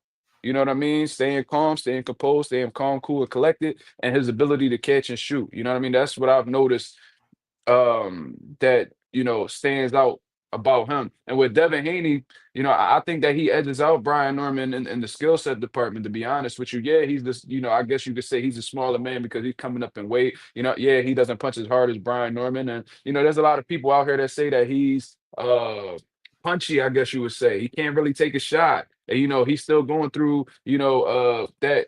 He's still trying to PTSD. get over that mental battle with the Ryan Garcia fight. They're claiming he's a damaged fighter. You see what I'm saying? So I understand all of that. But Devin Haney has something that could really get, well, two things that could give, well, three things that could give Brian Norman a lot of difficulty in the ring. One, the foot speed. I know a lot of people criticize Devin Haney for using the foot speed too much, but nonetheless, it's an advantage when you're in the boxing ring. When you're able to get some shots off, you know what I mean, and get out of the way, and your opponent has trouble, keeping up with you. That's a skill. Fast hands. Devin Haney has fast hands as well. You know what I mean? And the little bit of punches that he threw with Jose Ramirez, they were lightning quick, especially when he was shooting in combinations. Um, also, I guess you could say his world-class jab. Devin Haney has one of the best jabs in the sport of boxing right now. You see what I'm saying? In my personal opinion, when we look over the landscape of boxing from heavyweight all the way down to flyweight, from 105 to heavyweight, I don't think you can name 5 fighters that have a better jab than Devin Haney right now, to Yeah, be definitely honest not with you. five. And if you can Sure. name 5, you definitely can't name 10. No way. So, I think Brian Norman's I think he's going to struggle with the foot speed. I think he's going to struggle with the hand speed. I think he's going to have trouble getting past the jab. Is it possible? Yes. Can he beat Devin Haney? Yes. This is a very competitive fight. And it's very dangerous for Devin Haney to take, considering, you know, uh, the situation that he just had with Ryan Garcia, and then going in there with somebody who may be viewed as a bigger puncher with both hands in comparison to Ryan Garcia. So it's a dangerous fight, but I see what they see. I think they see that they're the superior. They're a superior boxer. They're more experienced, because Brian Norman is a champion, but I think it's safe to say that he's a green champion. He beat Santilla for the interim. He was elevated. Then he went to fight Derek Cuevas, somebody who, wasn't notable, and no disrespect, but wasn't a notable name. Then he goes and he fights Jen Sasaki, who, when we look back at it, he stylistically, he was tailor-made for somebody like Brian Norman.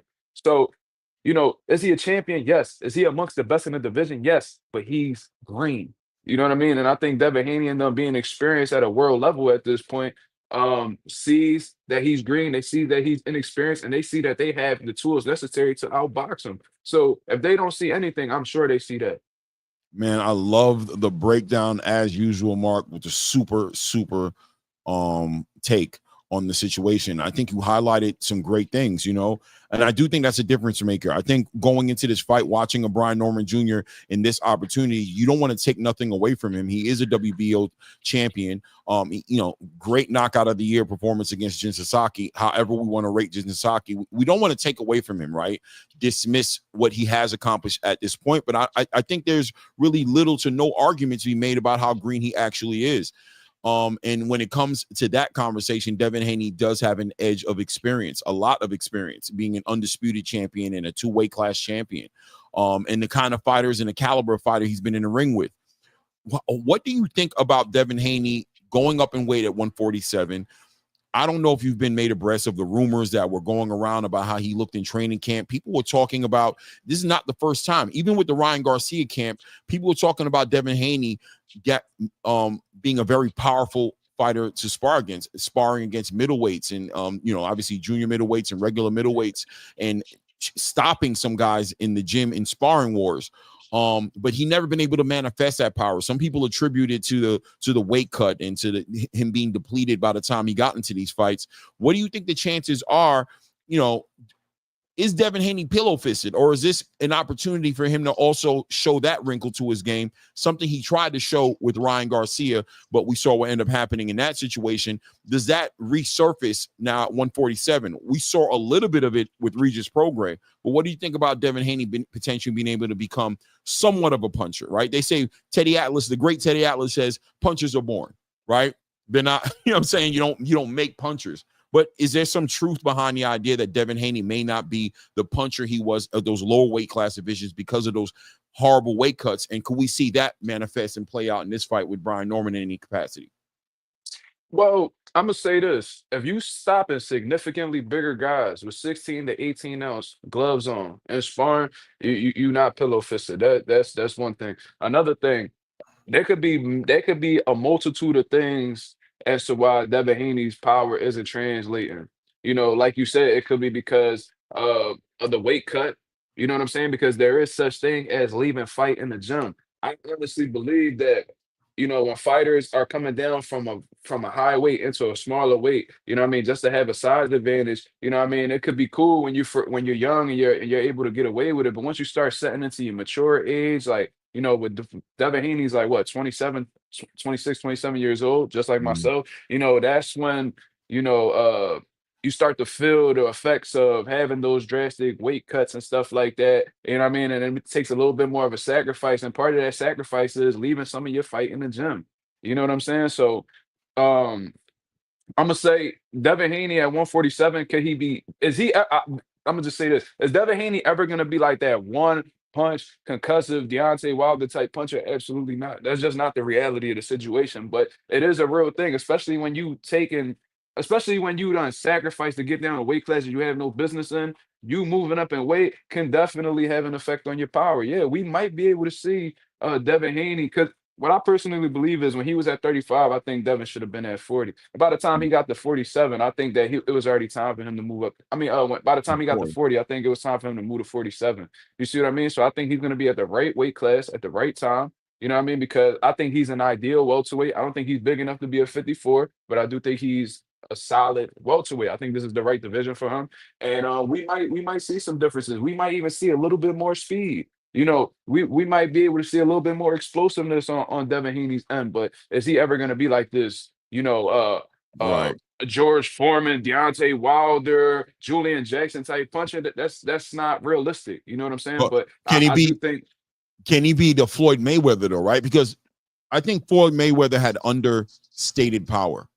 People didn't speak about it. Right? People always try to put him inside the box of somebody who doesn't punch. But amazingly enough, the biggest fights he was ever in, whether it was Miguel Cotto, whether it was Canelo Alvarez, whether it was Shane Mosley, and I'm just trying to think of some of the punchers he was in the ring with, Arturo Gatti, punchers that Morales. Yeah, exactly. Manny Pacquiao, Marcos Maidana.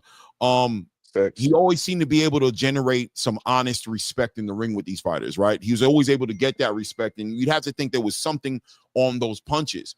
And I think that's one of the questions going into this fight is going to be, does Devin Haney going to be able to generate that kind of power to get that respect from Brian Norman, somebody who's well adjusted to 147, strong at 147? Will he be able to get that respect from Brian Norman to give him some space to operate into where he's not getting steamrolled or just pressed out of the ring, just walked down in the ring? Does Devin have the ability to generate that kind of power? He definitely could develop some, respectable power that'll keep Brian Norman honest. Like, we respect Brian Norman. He's tough. He's definitely durable, but we seen the man hit the canvas. You know what I'm saying? Like we've seen that happen. You know what I mean? Against a guy in Boca Chica who, he's definitely talented. Right. He put on a solid performance against Tiger Johnson and stuff like that. But I don't rate him to the level of a Devin Haney. And power ain't the only way to knock somebody down or hurt somebody. Y'all know the cliche. The shots that hurt you are the ones that you don't see. And that's why a lot of people say, especially in Philadelphia gyms that I grew up in, that speed kills. Because you don't necessarily need to be, this heavy-handed, bone-breaking power puncher. No, it doesn't always have to be like that. But if you set up your punches in a way where an opponent can't see it and you're able to catch them off guard with a right hand, with a left hook, with a body shot, and punch placement is another factor as to how you can hurt somebody as well. So if he's placing his punches how he's supposed to, and he's setting up he's being creative with his combination punching, he can hurt a Brian Norman. You know what I mean? I think a lot of people had this, idea that like because somebody is a big puncher that they could take a big punch. That's not always the case. That's not always the case. I can name you like Julian Jackson, pound for pound, one of the biggest punchers of all time. How many times he done got stopped? A majority of his losses, he got stopped.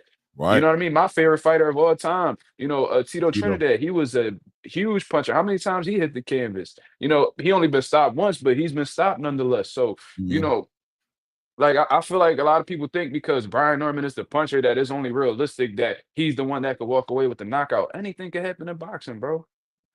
Brian Norman could get hit with a shot he don't see. His legs might not respond well. Like these things can happen. So I think people just need to be objective, in that side. And I think we know that's kind of hard in this boxing space, and especially in the community that we build content in. There's a lot of wars, turf wars going, a lot of fanboying going on, and people have a hard time being objective. when it comes to speaking on these fights and actual value that these fights bring to the table.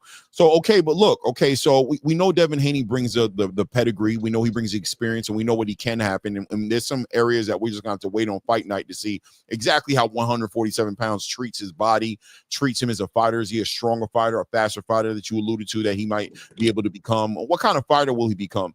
And obviously, I don't know if that Jose Ramirez fight checked the boxes on any questions that people may have had on as far as who Devin Haney is on the opposite side, on the back end of a Ryan Garcia fight where he got clipped so many times and put down. We don't know mentally how he's necessarily been dealing with that, or Bill. That being said, focusing now on the other side of the conversation as far as Brian Norman is concerned, is he understated in any specific way? In other words, are we not speaking about his athleticism enough? Are we not speaking on his speed? Are we not speaking on his ability to cut off the ring from Devin Haney and what he brings to the table? I mean, he's not some flat-footed fighter, is he? That only comes forward and is one-dimensional. Are there different dimensions of Brian Norman's game that we may be understating and not speaking on about what he actually brings in a fight against a Devin Haney, against a boxer, somebody who has that IQ? What does Brian Norman have the ability to do in this fight that Devin needs to be aware of from Brian Norman? Well, Brian Norman could definitely box. You know what I mean? Like that's not the. I actually categorize him as a boxer puncher. I've seen the man be able to box, and for you to be a superb counter puncher like Brian Norman, you have to have some type of boxing ability in order to do so. Like I said, I've seen him take fighters for walks where he gives a little bit of movement in the ring. He got a solid jab. You know what I'm saying? But I think the reason why people aren't really talking about it is because I think that a lot of people have the understanding that when it comes to boxing. There's a clear difference between Devin Haney and Brian Norman. So I don't think people are like necessarily underestimating his abilities. For anybody that's watched Brian Norman, they know that he's capable of doing it. But can he do it at Devin Haney's level? That's the thing. Like, yeah, we could take that into consideration. Yeah, but what's the likelihood? Let's just keep it a bean. 1,000. What's the likelihood that Brian Norman outboxes Devin Haney? I don't know. I mean, anything's possible, of course. But playing chess, knowing Devin Haney, regardless of whether you like the man or not, if you're a fan of him or not. When we talking about an absolute chess match where IQ is being put on display to determine who's the smarter fighter between them two guys in the ring, is there a likely? And with all of us acknowledging that Brian Norman is inexperienced, in comparison to Devin Haney, what's the likelihood that Brian Norman outsmarts this man and puts on a boxing clinic against Devin Haney? I don't think it's really realistic at this point in time. I could be proven wrong. I've been proven wrong before. You know what I'm saying? But I just don't see that being like a scenario in this fight. So I think do you think there's enough? Like he won't win. I don't think he can outbox Devin Haney. But can he do enough to set up what he brings to the table, which is that power? Does he have an IQ? Does he have a pedigree that's good enough? Right? I remember Rex Ryan used to say, I'm a Jets fan. You know what I mean? It is what it is. You know what I mean? When Rex Ryan used to say, whenever we used to play the Patriots, he used to acknowledge and say, look, the Patriots are they're the best team in the AFC East. They're the best team. We just need to be better than them one night. Just one night. They can, you know what I mean? For the most part, they're better. But in one night, we need to make sure we play just good enough defense to keep their points under our points and just good enough offense to make sure we outscore them and walk away with the win. Does Brian Norman Jr. have those skills, the ability to translate his boxing pedigree into something effective as far as setting up and delivering that kill shot to Devin Haney? Slow Devin Haney down, work that body out to make sure Devin Haney isn't moving as well as he is in the first, second, third round, maybe in the latter round, sixth, seventh round. Slow Devin Haney enough down to where what he brings to the table can be something he can capitalize off of. Do you think he has that kind of pedigree, or is he just too green really to even compete on that level? See, I think he's fully capable of doing so. I think the Normans know exactly what they need to do in order to defeat Devin Haney. You know what I mean? They're definitely going to have to push him back with the jab. Definitely a lot of cutting off the ring. And, if you want to take away one of his best assets, which is his legs, of course, you're going to have to go to the body. You're going to have to take his legs from him. But with us, acknowledging that he may be capable of doing so, at the same time, we gotta look back at his current, look back at his previous fights and seeing has he done that before against an outboxer? You know what I'm saying? What was that guy, the captain of the Olympic team that he faced? What was his Was it name? Quentin? Quentin Randall, he beat Quentin Randall. Yes, you know what I'm saying? Like we seen it happen, but you know, that was a unanimous decision from what I understand. Yeah, it You know what I was. mean? That went the distance, and he was able to beat him. But I think we can all agree that Quentin Randall's not on Devin Haney's level. So Right. we And we Quentin gave him some issues in the fight. Quentin no, he was did, he and I gave and him I was some just math to figure out. Yeah. and I was just about to bring that up. Quentin Randall definitely posed some problems for Brian Norman. I see Brian Norman doing a lot of following around. Mm, I seen his feet resetting a whole lot. Like, and I was just watching that, and I was like, yeah, Brian Norman has gotten better since that fight. He's gotten a lot more confident. He's built up some more experience. He know what it's like to fight in somebody's home country now, somebody's hometown, fighting under the brightest lights. When all the pressure's on him to defend his title and stuff. Like I've seen that. But we haven't seen him in there with that type of style that Quentin Randall has, that Devin Haney has since then. It's been a mhm. lot of people that he's been fighting lately that have been coming to him, and he thrives with that type of opposition where he doesn't have to look for them when they attempting to apply the pressure, when they attempting to push him back, like Jen Psaki, Derek Cuevas, and Giovanni Santillan did. But Devin Haney's not going to be looking to do that, if he has the right game plan. He's not going to care to push Brian Norman back. He's going to gladly be on the back foot. He's going to keep that jab on Brian Norman. When Brian Norman attempts to come in, he's either going to tie him up or he's going to run into combinations and attempt to turn him. Like it's Exactly. a different thing. You see what I'm saying? No, I agree with you 100%. And I think that's what makes this fight intriguing, right? Because we know that Brian Norman is going to have to figure a way out to get past all these obstacles before he can actually let go of what his fans think is going to be something that Devin Haney can't stand up to, which is the power. But in order to get to that point, you're going to have to get past these obstacles. And this it's going to be a war of attrition potentially. I think we're going to have to see Brian Norman apply this game plan early in the game. I think a body campaign is going to be part of the conversation. Getting Devin Haney to slow down and capitalizing in the later rounds is going to be interesting to see this different wrinkle in Brian Norman's game. And following up on what you said about Quentin Randall, we've never seen him with a boxer after Quentin Randall, right? I think there's some value in these fighters going through that with the Quentin Randalls. One fight, Abdullah Mason, and I'm going to bring it full circle back, but Abdullah Mason had an opportunity at one point where I thought he was going to get in the ring with Giovanni Cabrera. I thought that was going to be a very important fight in Abdullah Mason's development. I think it was a disservice to him to a degree that Giovanni got the injury and he ended up getting in the ring. I think it was with Jamie. I'm sorry, with Imus. Yeah, Hymes, right? Can't remember what his full name is, but the guy who fought Rolly Romero. And I'm like, all right, Manuel Hymes. Yeah, I think that's what it is. Manuel Hymes. And he, Manuel kind of checked the boxes on the fighters that Abdullah Mason likes, right? Mexican, you want to come at me? Oh, perfect. You're going to stand there in front of me and try to outdog. You're not going to outdog me. I wanted to see him in the ring with somebody who can move around and box.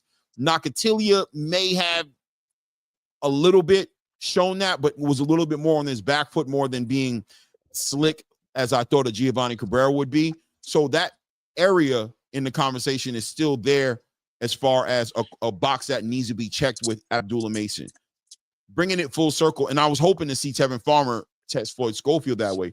That being said, we haven't seen Brian Norman since then. Is there an argument there to say that he walked away with great experience from that fight and indeed has leveled up from that fight as far as in the boxer that he was before that fight in comparison to the boxer that he was legitimately after that fight, giving him homework, giving him things to go home with and senior to work on? And will we see that play out in this fight with Devin? Can you ask that again? I'm sorry. Yeah, no doubt. It broke up a little bit. Okay, to sum it up though, to make it coming out on the other side of that fight with Quentin Randall, we didn't see him in the ring with another boxer, right? Mm-hmm.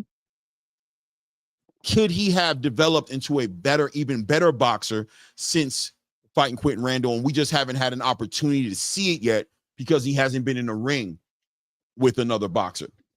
Absolutely. I'm a firm believer that fighters learn about themselves as they continue to go on, and face different styles. Whatever he didn't know in the prior to the Quentin Randall fight, he definitely learned after the Quentin Randall fight. So I'm sure, with Brian Norman Sr. being a great coach, you know what I mean, and knowing what his son, and he holds his son accountable. You know what I'm saying? He's like, all right, son, like, you need to work on this. You know what I mean? I didn't like how the way you looked doing this situation, so we're gonna go back to the lab. And you know, they've been traveling, getting work as a result. They done came to Philly. They done been all over the place. They sparred Terrence Crawford since then. Like they've done some solid things. So I think that they've learned from that fight. I think they understand that there was some holes in their game that they had to patch up. But you know what I mean? Like I said, Devin Haney, although you might have learned from the Quentin Randall fight, Devin Haney is going to give you uh, a more difficult time than a Quentin Randall. So, you know what I mean? You might have learned from the Quentin Randall situation, but after, you know, with the Devin Haney fight, you're going to have to learn a lot more. You know what I mean? That's Yeah. just my personal opinion. Yeah, he definitely got better. You know what I mean? Yeah. There's no way that you had that type of experience and you don't learn something from it. So Exactly. Now, yeah. does Devin Haney have to do something in this fight to get that respect from Brian Norman? If he doesn't have that respect, if he doesn't get that respect from Brian Norman, is this going to be a bad night for Devin Haney? Like, in other words, if he doesn't have that honest power, if he doesn't have the ability to let Brian Norman know that you got a man in front of you in this fight, is this going to be a horrible night for Devin Haney? Yeah. It's not going. I mean, Ray can answer that, but Yeah, it's going to be that's absolutely. going to be a tough night. If Brian Norman feels like Haney not bringing him anything respectable in terms of punching power, Brian gonna go get him. Right, exactly. And a lot of points I wanted to touch on when you was talking, Mazumas. Everything you said, I 100% agree with. The last part that Clay asked, prior to the question just now, I think that if Brian Norman, I think Brian Norman or all boxers, what you mentioned, they learn on the job. So it doesn't matter how they partake in the ring, but they also have bad habits. Creatures of habits, as you always say, Clay, and creature of habits are hard things to overcome. Because, like I said, you can train all day, work on certain things and this and that, but when you're fighting the same fighters and Bob Aaron's putting flat-footed fighters in front of you or fighters that just have a high guard to stand there, it's going to make it an easier task for you. So when it gets too easy, you become one-dimensional in the sense of when you have to retreat to your other abilities, you kind of lack a little bit. It's slower. You start thinking, and boxing is a game where you really want to react, not think, and you want to react to what's there. So if he has to start thinking, now that's what Mizuma's talking about. The footwork's not there. This is not there. This is not there. And now it becomes a pick-apart party for Devin Haney if Brian has to think too much. If he can go in there and to your last question and perform like basically an on-the-job move, like, okay, this guy's doing this. He goes and sits down. He recalibrates. You know what I mean? Okay, I need to move this angle. I need to, you know what I mean, throw a feint here, make him do something that he doesn't expect so he can react. That becomes something totally different. Now Devin's on a different end looking, and he has to recalibrate.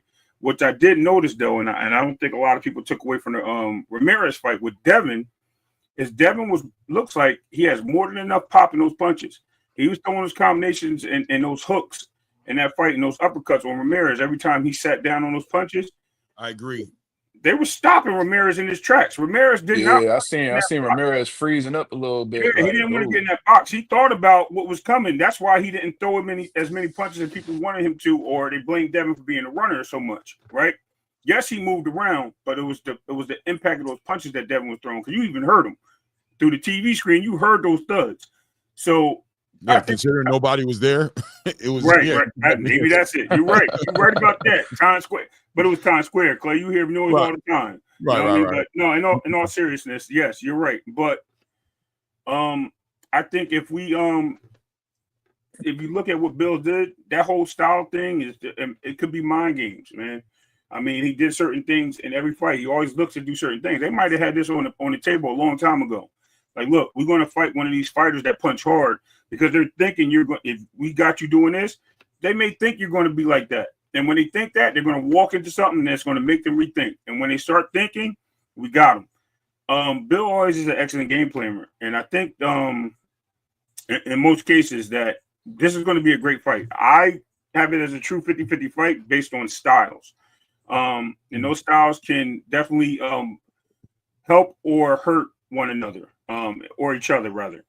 And I think if Brian Norman goes in there and he just tries to keep a KO stat up, it may hurt him if he doesn't go in there and box a little bit. And if Devin goes in there and doesn't use the jab when he needs to use the jab and throw the right feints and just thinks that he's going to let him walk in and catch him with combinations and then get out of there, that can hurt him.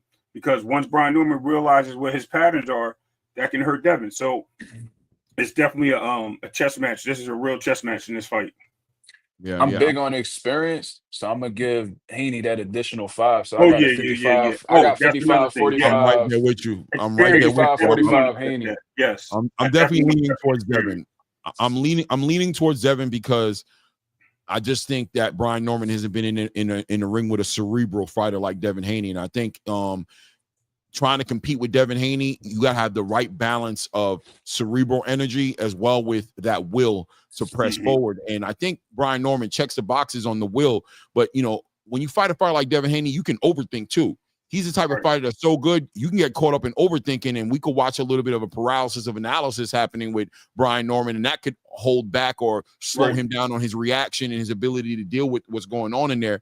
I'll use the De Los Santos Shakur Stevenson fight just as an example to say that Shakur is such a cerebral fighter that even though he was hurt, the respect he was able to go into that ring with as far as the IQ he had froze De Los Santos up to where De Los Santos couldn't let go of an offense that we saw him do against other fights, right? Like De Los Santos had no excuse not to let his hands go, except for the fact that there's an argument there to say that he was overthinking. You know what I'm saying? And couldn't let his hands go. And Jose Ramirez too as well. Maybe he had overthought as well, getting in the ring with a Devin Haney.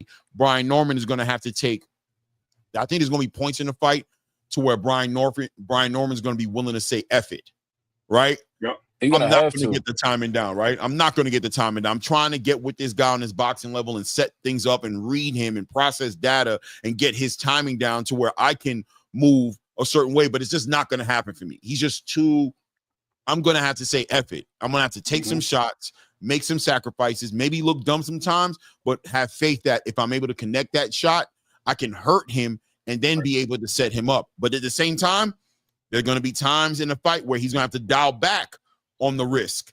He's going to have to dial back and not allow himself to be something readable by Devin, right? Because Devin's going to be reading him as well.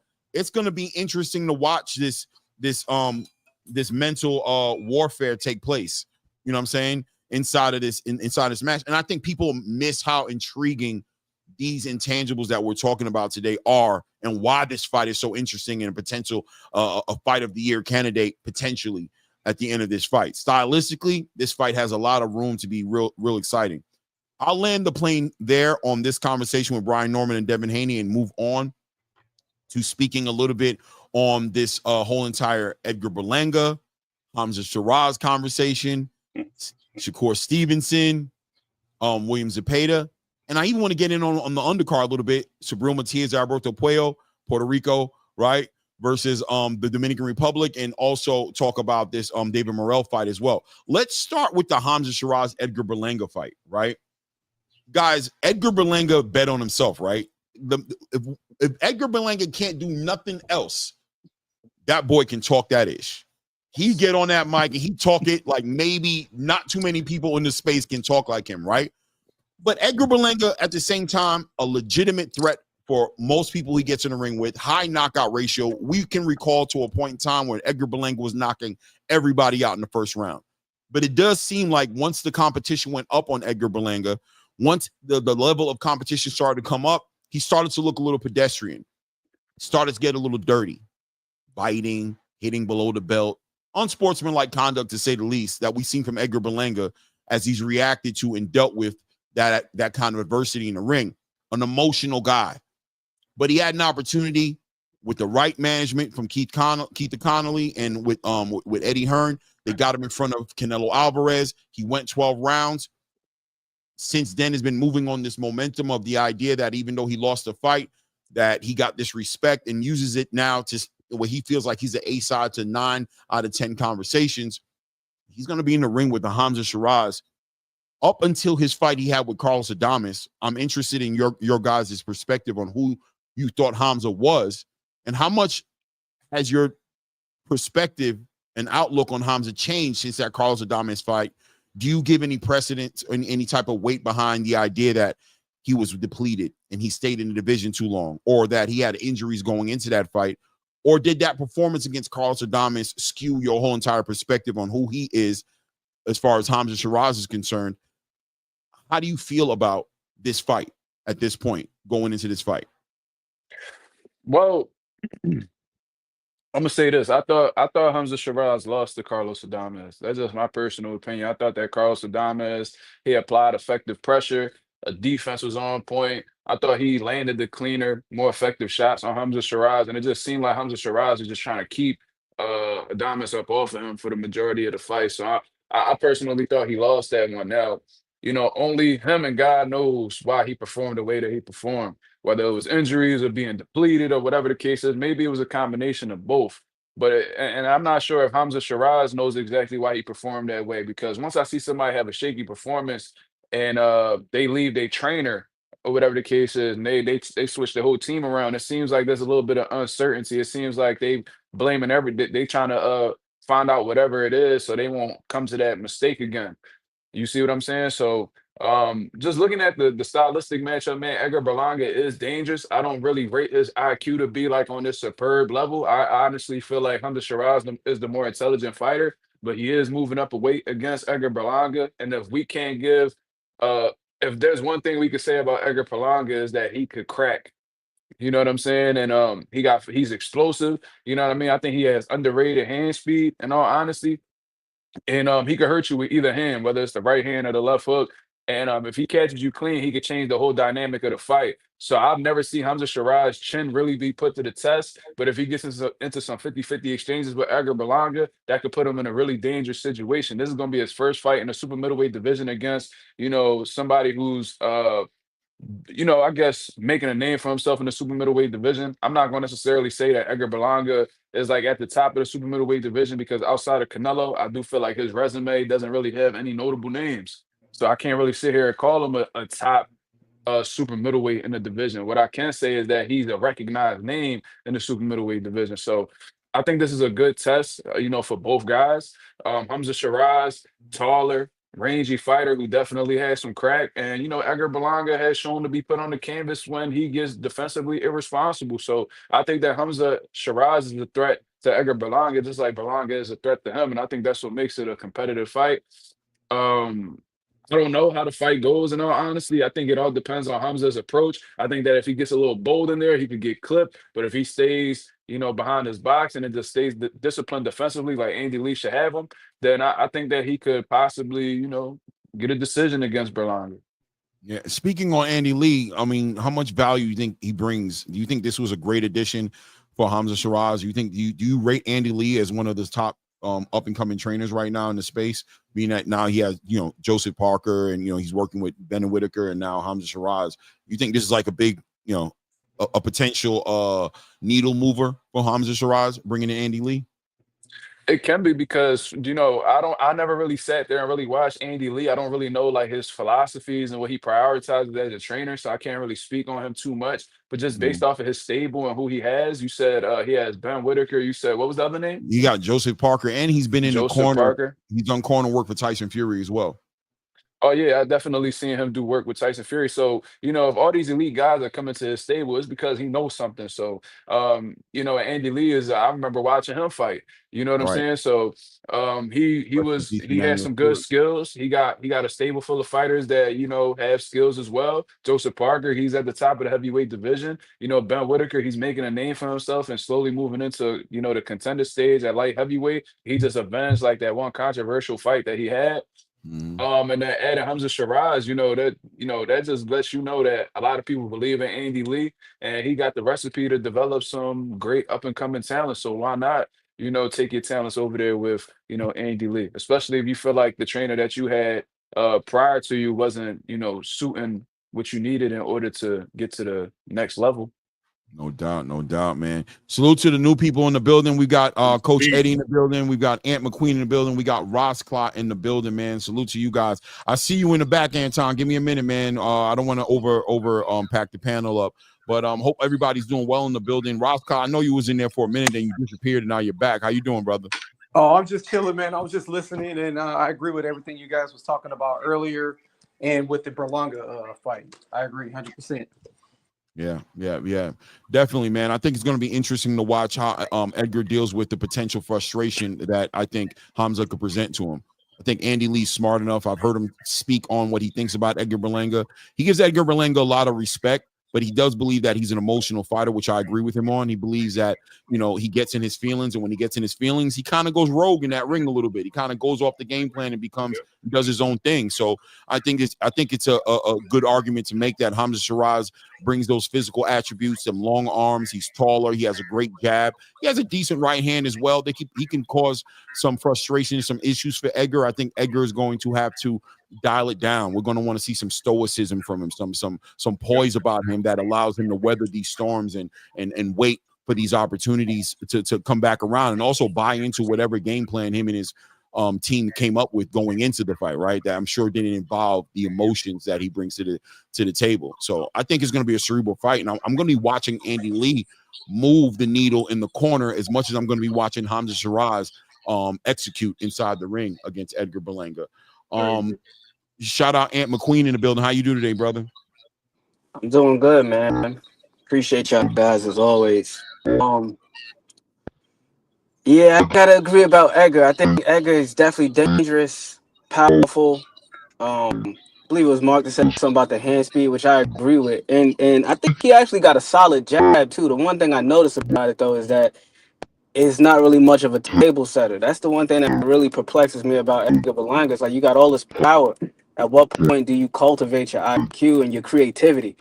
And I think that's what we seen when he stepped up, when he was fighting against guys like Steve Rose and Angulo. He just didn't have the creativity to catch these guys with something of substance. Because we know the substance is there, but when you move up, you're fighting against veteran guys. They've seen it all, done it all.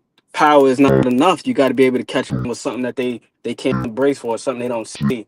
And that's something that we just haven't seen with Edgar Berlanga yet up until this point.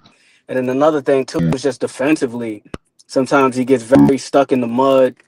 He just head on the line, pulling straight back, lead hand down.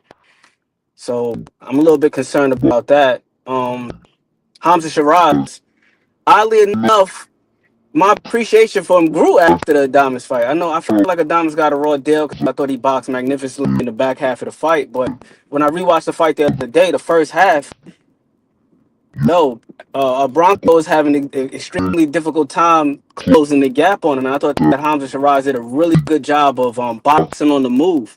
Like that, to me, if you want to talk about boxing on the back foot, I thought that Hamza Shiraz did a fantastic job in the first half. He was definitely injured in the fight, though. If you see him around like round 3 or round 4, you can see him shaking out his left hand a lot. So I think he was hampered by that. Another thing about Hamza Shiraz, he's got the ability to switch. He's pretty. I think he's better when he's orthodox, but he's pretty comfortable in the southpaw stance as well. As far as his chin is concerned, I think he's got a decent chin because he was getting in a lot of 50-50 exchanges unnecessarily versus Ammo Williams.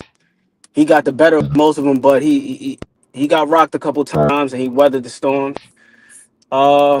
But to Mark's point, this is going to be up at 168 against a bigger punch than Ammo Williams. And Ammo Williams got respectable power, but it's not Edgar Berlanga power. It's not that. So you gotta pick his spots well. But I think if he boxes the way that he boxed versus Adames in the first half of that fight, just keeping a stick on him and moving, and then when he's reaching, then you lay the brick on him, I think he'll be fine.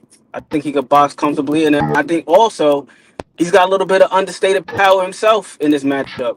Yeah, Berlanga's the guy because he's at 168 and Hamza's moving up. But Hamza got like 17 knockouts and 21 dubs, so he's no slouch in the punching power department himself. And I also think that he's the sharper puncher between the two. So I'm excited to see how it plays out.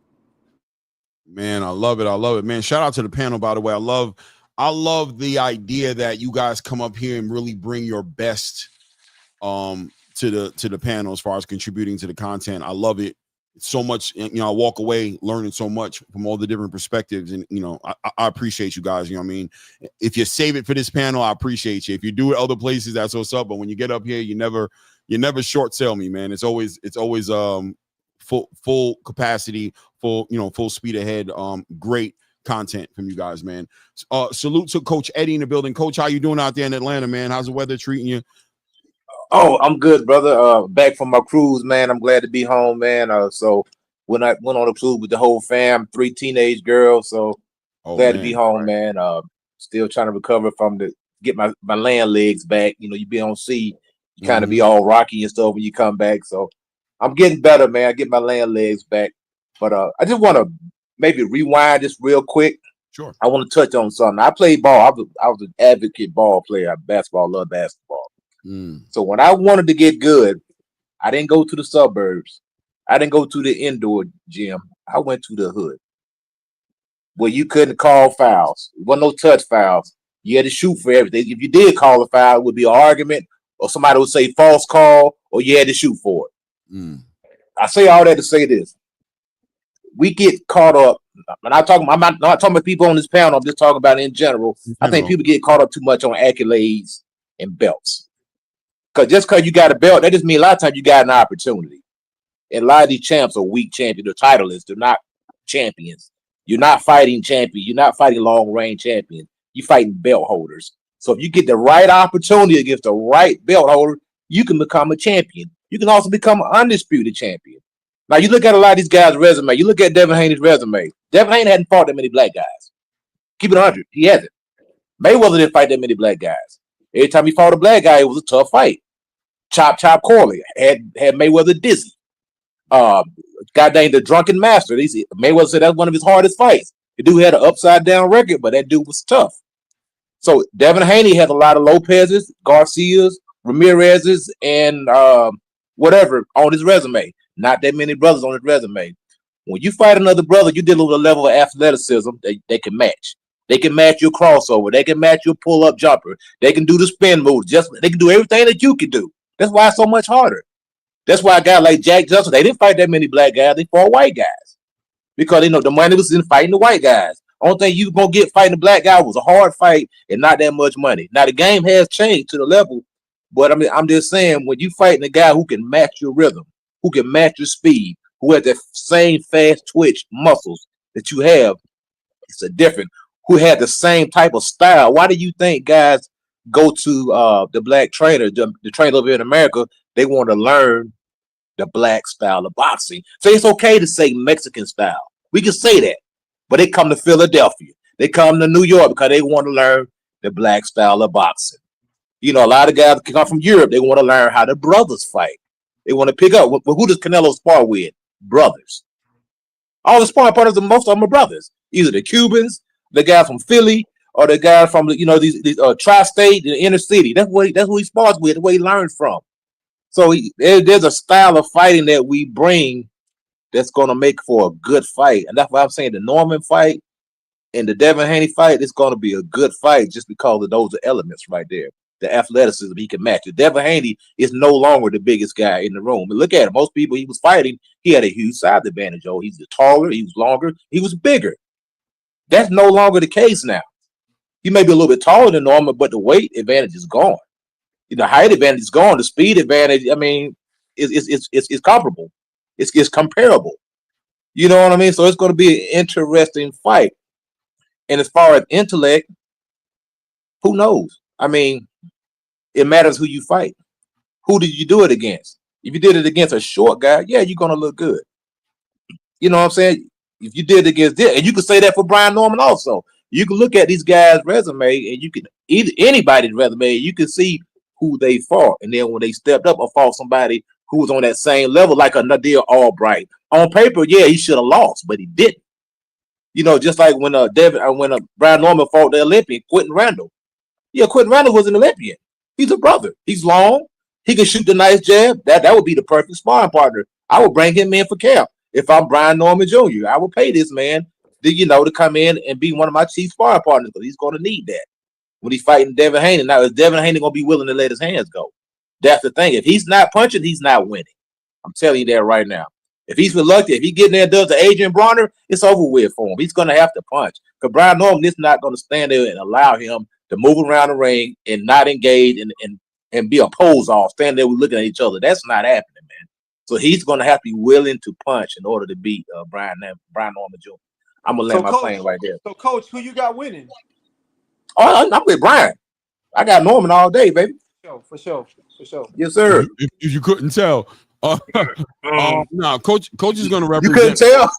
No, I couldn't, man. Until you said it, I had no idea, man. I knew. I know. I'm playing. I know you're joking. I know. Yeah, coach. He's Atlanta. He's gonna do what he's supposed to. He's gonna stand behind Brian Norman. But I think Brian Norman, has earned that type of support as well, though, with his performances in the ring. Yeah, it's gonna be an assignment for Brian Norman. The assignment for Brian Norman is gonna be to neutralize Devin Haney's skill set. And Devin Haney's, I believe, assignment is going to be to get that respect from Brian Norman.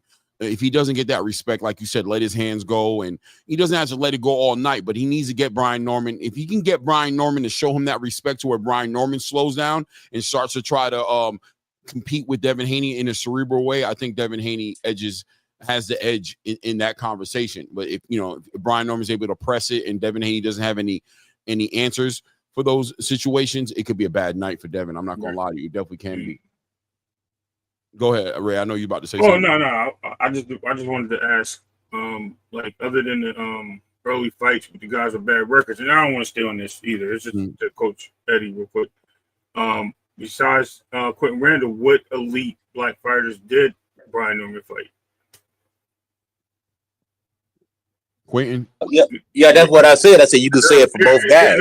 You switched it, but I'm saying I know you went back on that. You put down, yeah, you did. But I'm saying other than Quentin Randall, what because you said you were building on Devin's resume, and I think a lot of fighters he fought on Brian Norman's side, I think a lot of black fighters he did fight, they were like 9-18 and what I mean? They weren't outstanding prospects or guys getting a ring. They were just guys that were handing for Brian to hand losses to. So we don't know what slick fighters or tough fighters that he's been in, and some of them may have been tough. Just like the Drunken Master, like you mentioned for Floyd, right? He was a guy that was a tough fight for anybody, because he posed a threat in different and awkward styles. So some of them may have been tough. I didn't watch all his fights back then, so. I'm just asking because maybe on the local circuit you might have seen him in Atlanta fighting some of these guys, but that was my point of that question. Not to say that he has or he hasn't, because a lot of these guys they just throw in the ring with you just to, get your stats up, pad your stats. So I didn't know if he knew any of these other fighters that he fought on his list that may have been a little exciting or made Brian Norman think a little bit in the ring outside of what he normally does. I think Quentin Randall will be the best guy, as far as that attributes, athleticism, working behind the jab. He's the best guy. Like I said the same thing. Both could be said about both guys' resumes.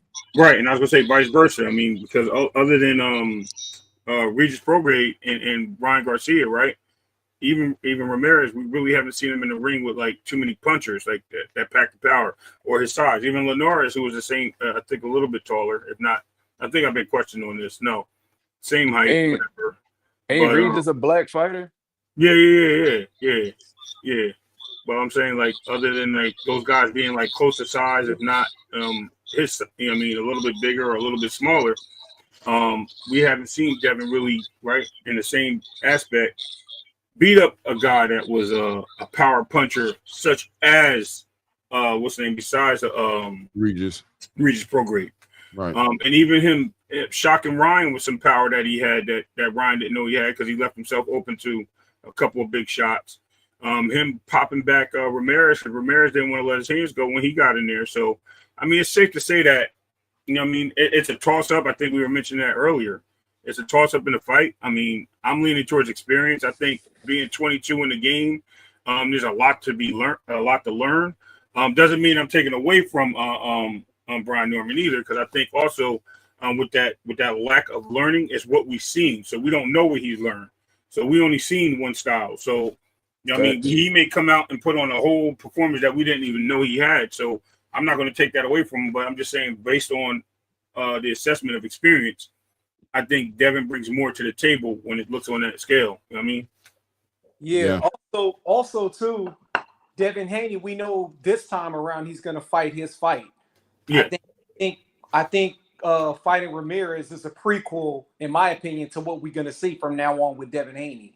And I agree with Coach. If he's not in there swinging and he's just running around in circles, then I don't think he's going to win, because nowadays fighting off the back foot, and I hear people say it all the time, fighting off the back foot nowadays, they equate fighting off the back foot with dudes fighting in boxing.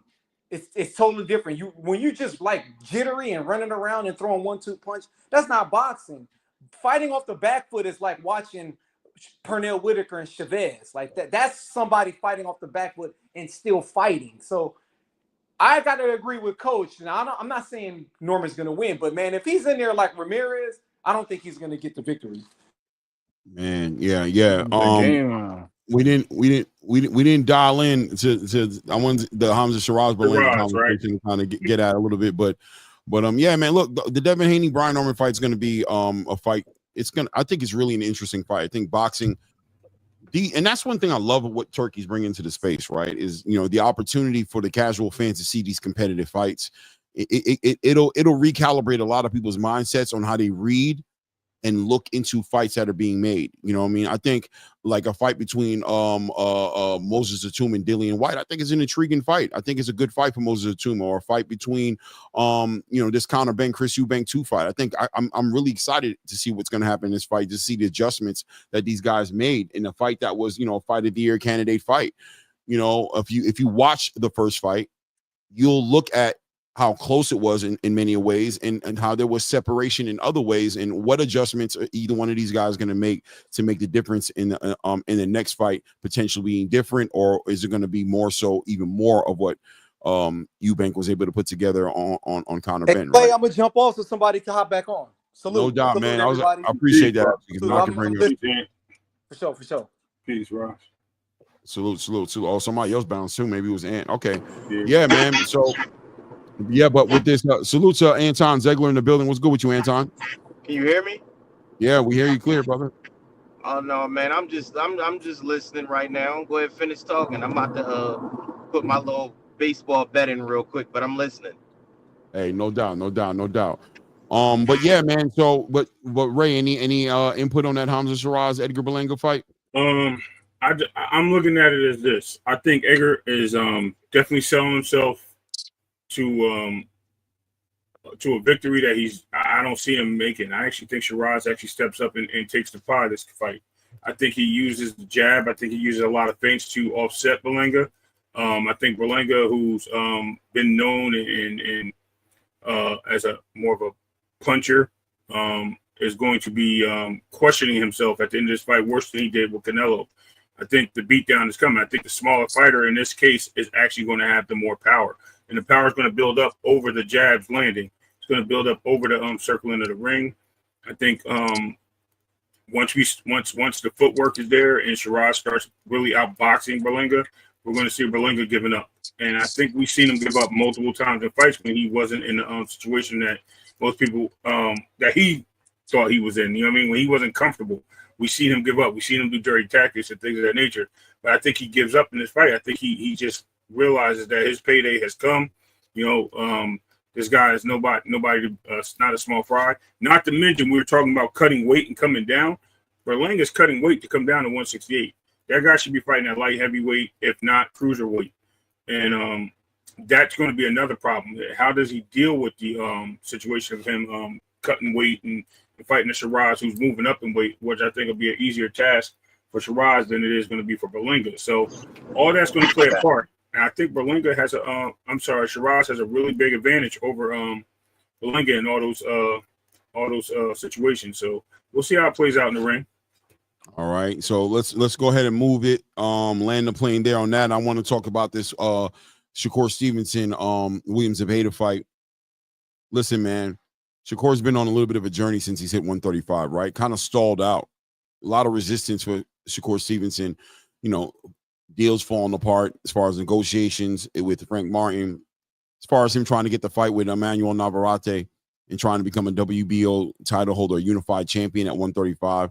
And of course, we saw what happened between when his hand got hurt, had to pull out the Joe Cordina fight, and then had a Floyd Schofield fight fall to trash in front of him. He had to fight Josh Padley. And it seems like now he's finally getting an opportunity to get a fighter in front of him that could potentially bring out the best in him.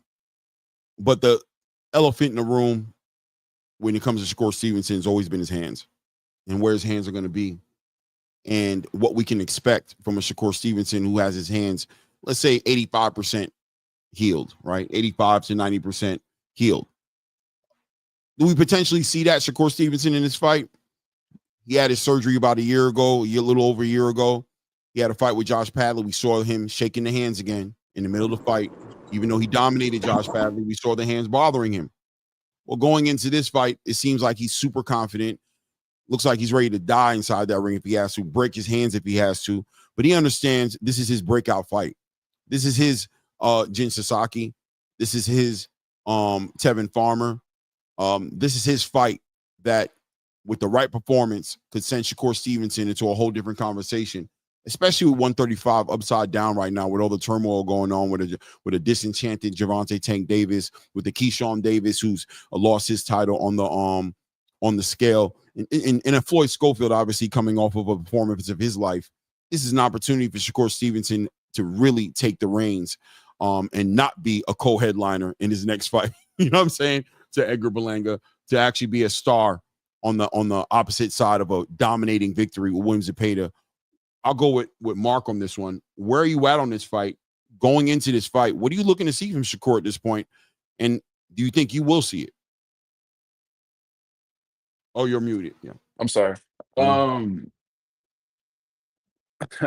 Well, from what I've been seeing, I actually spoke to Shakur over at Najee from Guard Talks channel, and I had recommended that he look into some type of like stem cell I remember that.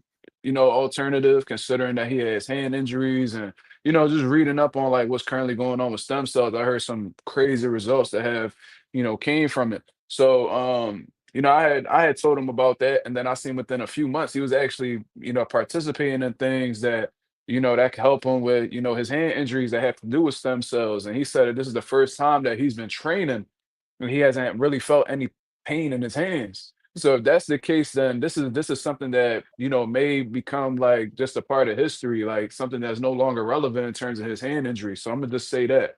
But what I expect from Shakur Stevenson, or what I expect him to be himself. I think that he's gonna show up on the night, just like you said. This is his Tevin Farmer. This is his Jen Sasaki. It's time to make a statement. You know what I'm saying? Because he was trying to get this fight with Williams Zepeda for about 2 years now, and there's always been like the businessmen behind Williams Zepeda that have prevented the fight from happening. And I think they did that, because they understood that they was like the top contender in the lightweight division, ranked in damn near every sanctioning body, and they didn't want to mess their money up with Shakur Stevenson that they consider a dangerous style. I heard Coach Panda speak about how dangerous of a style Shakur Stevenson is. He always put, respect on his name and stuff like that. And I think I see why. When we look over that Tevin Farmer fight, Tevin Farmer's not on Shakur Stevenson's level. I think that's safe to say, but they do share some similarities in terms of, being great, outboxers, you know what I mean, being defensive specialists in a sense. And I seen that Tevin Farmer gave William Zepeda a lot of difficulties. Now, with William Zepeda throwing damn near 100 punches around, and he applies a lot of pressure, and he don't have no trouble letting his hands go. I think that's going to be something that's going to be taken away from him. Because part of being a successful pressure fighter, in all honesty, is being able to close that gap. Finding the range necessary to establish your offense. And with Shakur Stevenson being a master at, understanding range and knowing how far away he is from a fighter and making you miss by a centimeter, I think William Zepeda is going to have a tough time, finding his mark. I think he's going to have a tough time closing the gap. And whenever he does happen to close the gap, Shakur Stevenson could, either interrupt his, punching with, counters, or he might just use his legs and get up out of that situation and make him reset. So I can see this being a very frustrating fight for William Zepeda. I think that William Zepeda's output is going to be significantly lower than usual. And I see Shakur Stevenson absolutely dominating him and putting on a great display of boxing. You know what I mean? There may be some situations where Shakur Stevenson might have to fight him up off of the ropes and things of that nature, but I see this being a type of fight that, is going to be in the center of the ring. And I could just see Shakur planting his feet, making him miss, like I said, by a centimeter, firing off shots, placing some good body shots. And I wouldn't be surprised if he hurt William Zepeda, or if William Zepeda hits the canvas like he did against Tevin Farmer. That's just my personal prediction. And, I think that Shakur Stevenson really going to make a statement in the division. Yep. Yeah, man. I think there's an opportunity there for him to definitely do that. I'm definitely questioning the hands. I'm not questioning in a bad way. I'm questioning like, yo, man, I just really believe like these hands have made people really forget Shakur and what he brings to the table. You know what I mean? It's really gotten in the way of the conversation being in the right way, which is Shakur Stevenson is pound for pound one of the best fighters in boxing today. And those hands always leave this realm of doubt. And it's been used against him in such a crazy way. I'm hoping that the hand surgery, the rehabilitation time, I'm hoping that this time around we might see Shakur Stevenson get to really show out against a fighter he's really been trying to fight for a long time, a William Zepeda who's going to remove all doubt and press Shakur in a way that nobody else maybe even can press him. To see Shakur dominating a fight like this, man, it just sends him into a whole nother conversation. And I'm talking about from 135 pounds up to 140, maybe even who knows. He might be the next fight for Devin Haney, potentially the fight where we've all been wanting to see. We keep talking about Shakur Stevenson and Gervonta Tank Davis, but Devin Haney, Shakur Stevenson is also a great fight that can happen in set the boxing space crazy. But we need to see Shakur get past this hump, this hand injury conversation, and his ability to really let his hands go the way he wants to. This fight is a fight. I think he's going to get an opportunity to do that. I'm going to say, I don't know, Ray, if you want to tap in because you kind of seem like, real quick, because I know you were asking me and I was on mute because go ahead. As a matter of fact, weirdly checked me. I don't know what it is. They weird. But anyway, I'll be right back. So hold it down. Yeah, hold it down. Yeah, absolutely.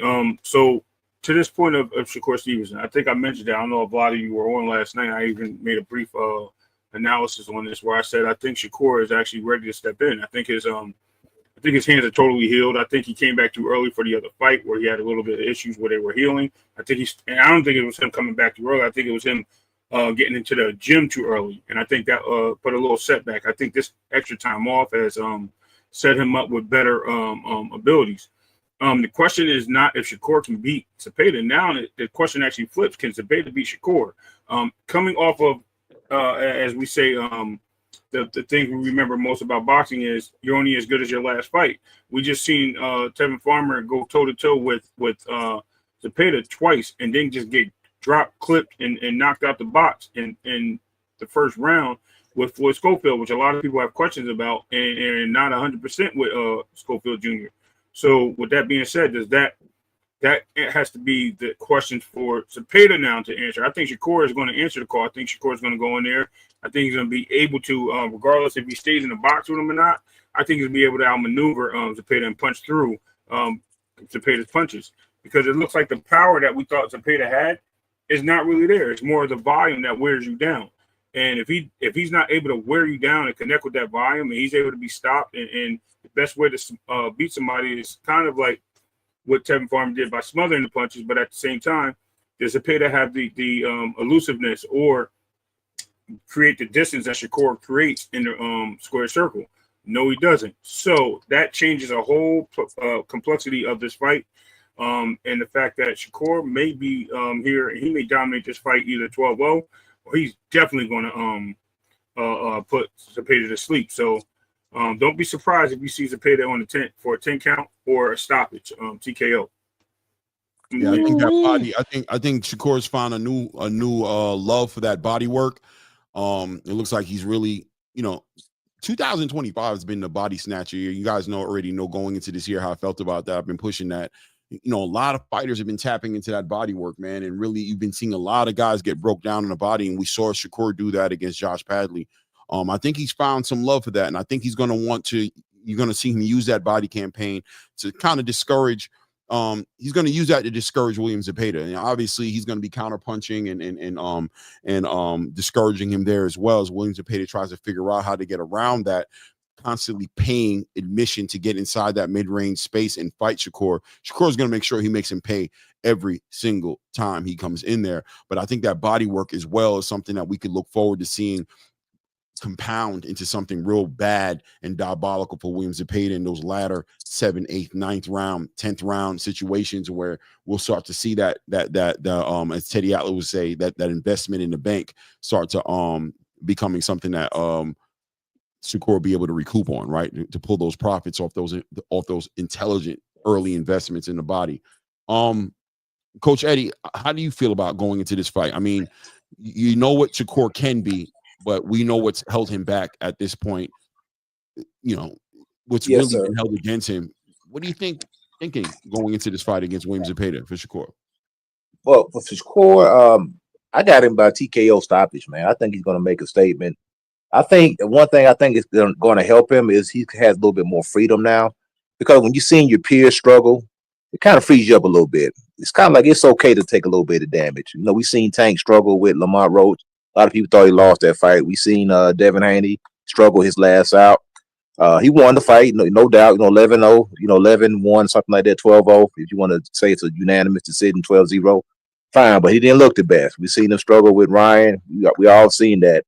So I think Shakur seems like to me that he's okay with taking a little bit of punishment now.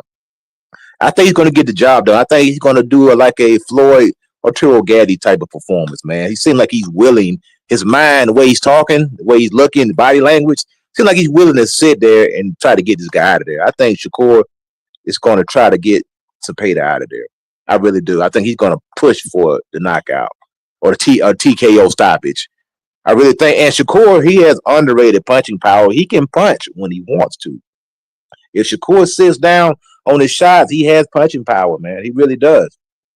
A lot of times he's not sitting there, but he has punching power. I think a lot of times too, we look at a guy's appearance and be like, he doesn't look like the fighter because he has the dimples, the baby face, and all that stuff. So we automatically, that's just human nature to look at him as soft, scared, whatever the case may be. But I think Shakur is out to make a statement, and I'm gonna go out on the limb. I'm gonna say TKO stoppage. I'm gonna say 9th round. I think Shakur gets him out of there. I really do. And I didn't get a chance to touch on the Shiraz fight. If y'all would allow me just for about 30 seconds, just to kind of revisit that, and I don't want to take it back there. I just wanted to say that I agree with everything that Ray was saying. And I think that the move to Andy Lee is great because he brings that crunk gym pedigree, all those lessons he learned from Emmanuel Stewart. And I think Shiraz is going to be a better puncher now because he has that long, wiry type of build, which generates a lot of power and a lot of torque. And I think Edgar's going to go to sleep. I really do. I watched the interview. I watched the Inside the Camp, and Andy Lee was like, he's punching a lot harder. Of course, he should be. He's moving him to 68, but I mean, the guy is big, man. Like 6'3", 6'4", long, rangy. He has that puncher's type build, man. I think he's gonna crack Edgar Berlanga, man. I think Edgar has been drinking too much of his Kool-Aid, hanging out. See, once a fighter starts hanging out with rappers, man, it's over with. That's just been always my theory, and it seems to be right. Once you start hanging out with the rappers, it's a rap, man. And Edgar Berlanga, he been hanging out with the rappers too long, man. I think it's going to show up that night. But I'm gonna land right there. Man, I love it. Great take on it. Yeah, I said that about Hamza before, that he has like a Tommy Hearn type of build about him, and if he can generate that power, if Andy Lee's able to tap into that, and he can get the real snappy on that jab and really set that right hand up, Edgar might have a hard time. And especially if Edgar gets emotional, he could walk into something horrible. He might get he might have to watch the tape back and to find out what happened when he got stopped. It might happen to him. I want to move the needle on and speak about the Subaru Matias Alberto Puello fight. Alberto Puello seems to be like this guy who came out of nowhere almost to a degree, but not really, right? Let's start off with the fact that he had an opportunity to become a WBA champion at one point in time, but failed the drug test. And, Rolly Romero, we saw what he did with Older and Barroso on the back end of that. So, he kind of lost his opportunity then to take his spot at 140. But look, man, capitalize. One of his biggest victories that he probably has is against the current WBA champion in Gary Antoine Russell, right? Alberto Puello beats Gary Antoine Russell in a good fight, but was able to kind of outclass Gary Antoine Russell to a certain degree. And listen, man, and I say that with some reservation, but not too much, as to say that I give Gary Antoine Russell the most respect right now at 140. I think he's the dark horse at 140 right now. But Alberto Puello has this win on his resume against a great fighter like that. And then we saw him in the ring against Sandor Martin give a great performance against Sandor Martin. We saw a game Sandor Martin, who arguably won that fight as well. People think Sandor Martin won that fight, but regardless, 24 very good rounds for Alberto Puello in his last 2 fights, and then now getting ready to defend his title against Subriel Matias. And just to put some respect on Subriel Matias's name, this guy was once the dark horse of the division himself as an IBF champion. Scary, dark-skinned Puerto Rican coming out of Puerto Rico. You know what I'm saying? Really just nobody wanted to smoke with him. We saw Teofimo Lopez really show no interest in getting in the ring with him. We seen Richard Hitchens take a George Kambosos rather than honor a mandatory Subriel Matias, you know what I mean, rather than fight him. Nobody really wanted to get in the ring with him, but we got a guy named Leon Paro coming out of Australia who exposed something in and we could talk about that as well. Did he or did he not expose Subriel Matias in a way to where maybe a boxer like these boxers like a Sandor Martin or a Leon Paro or not Leon Paro, but Richard Hitchens, and Alberto Puello could look at what Leon Paro was able to do with the Subriel Matias and maybe be a little more confident going into a fight with him. But Subriel Matias on the road to taking back his position as far as in the conversation of unifications and champions at 140, gets an opportunity to get this WBC title on this undercard. I'll go with my guy Mazuma here, right? With my guy Mark here to say, how you feeling about this fight going into it? What are you leaning towards, and what do you think are going to be the intangibles that we need to keep our eye on in this fight between Alberto Puello and Subriel Matias? Well, this is the fight that I'm actually looking forward to the most. I think that this one is an absolute sleeper, to be honest with you. Because I really feel like this fight can go either way, and they both have what it takes to defeat each other.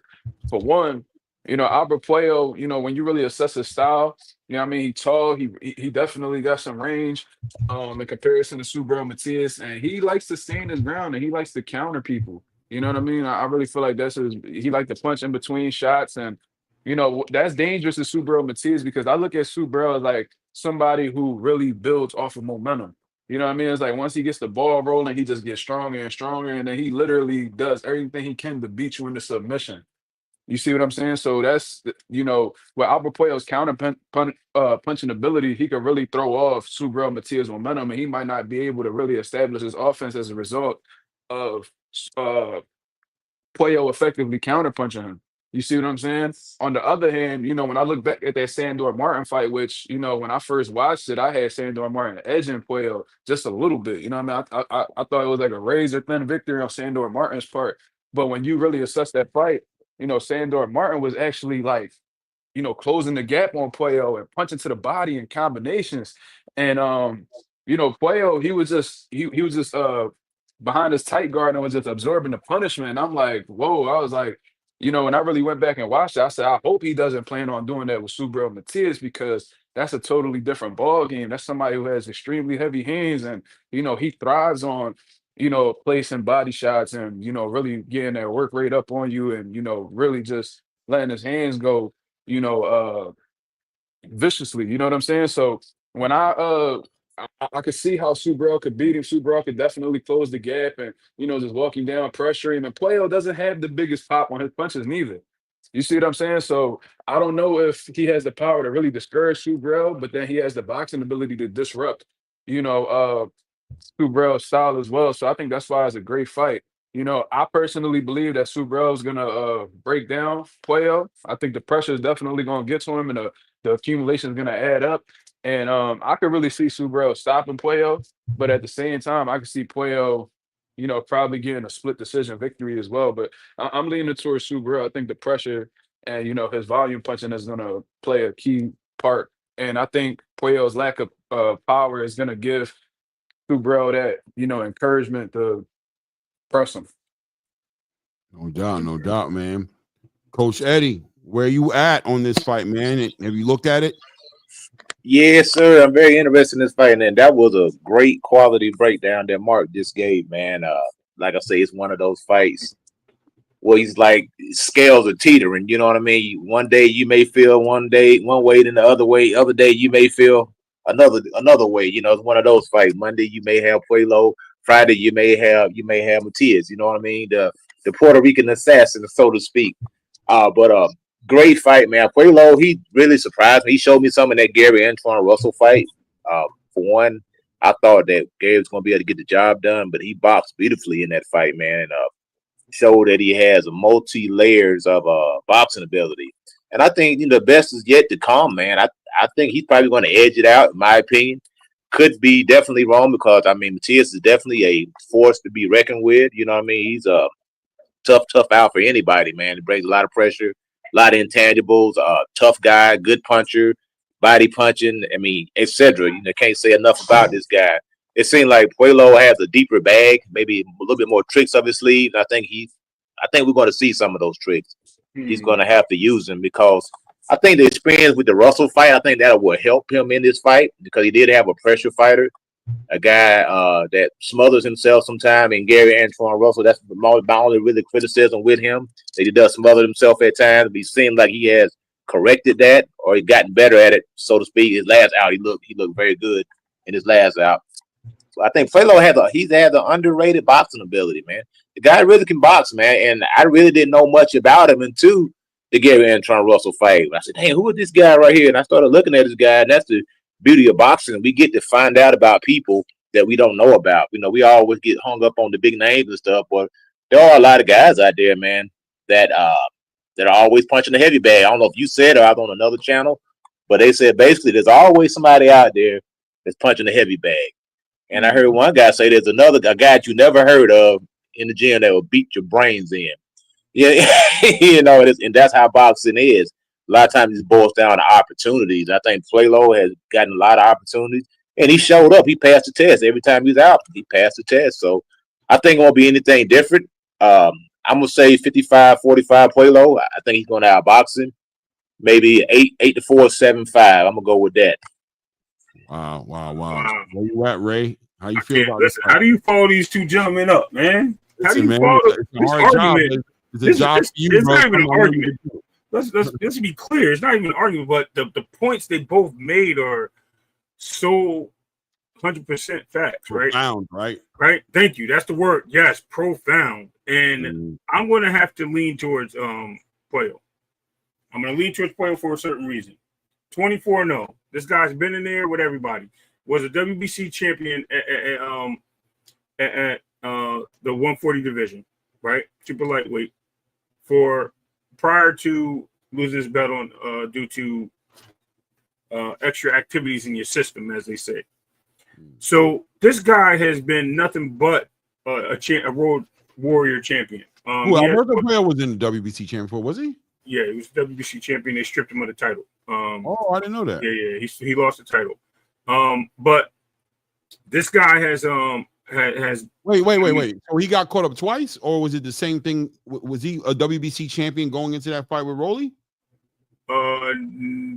Yeah, I think it was the WBC championship. No. He already lost. He already lost the belt. He got caught twice, actually. You're right. Okay. Yeah, that was the second time because he lost a year suspension, I believe, over that. The first time they kind of just stripped him, and then they lost the suspension. But anyway, let's get back to this. Go ahead. Yeah.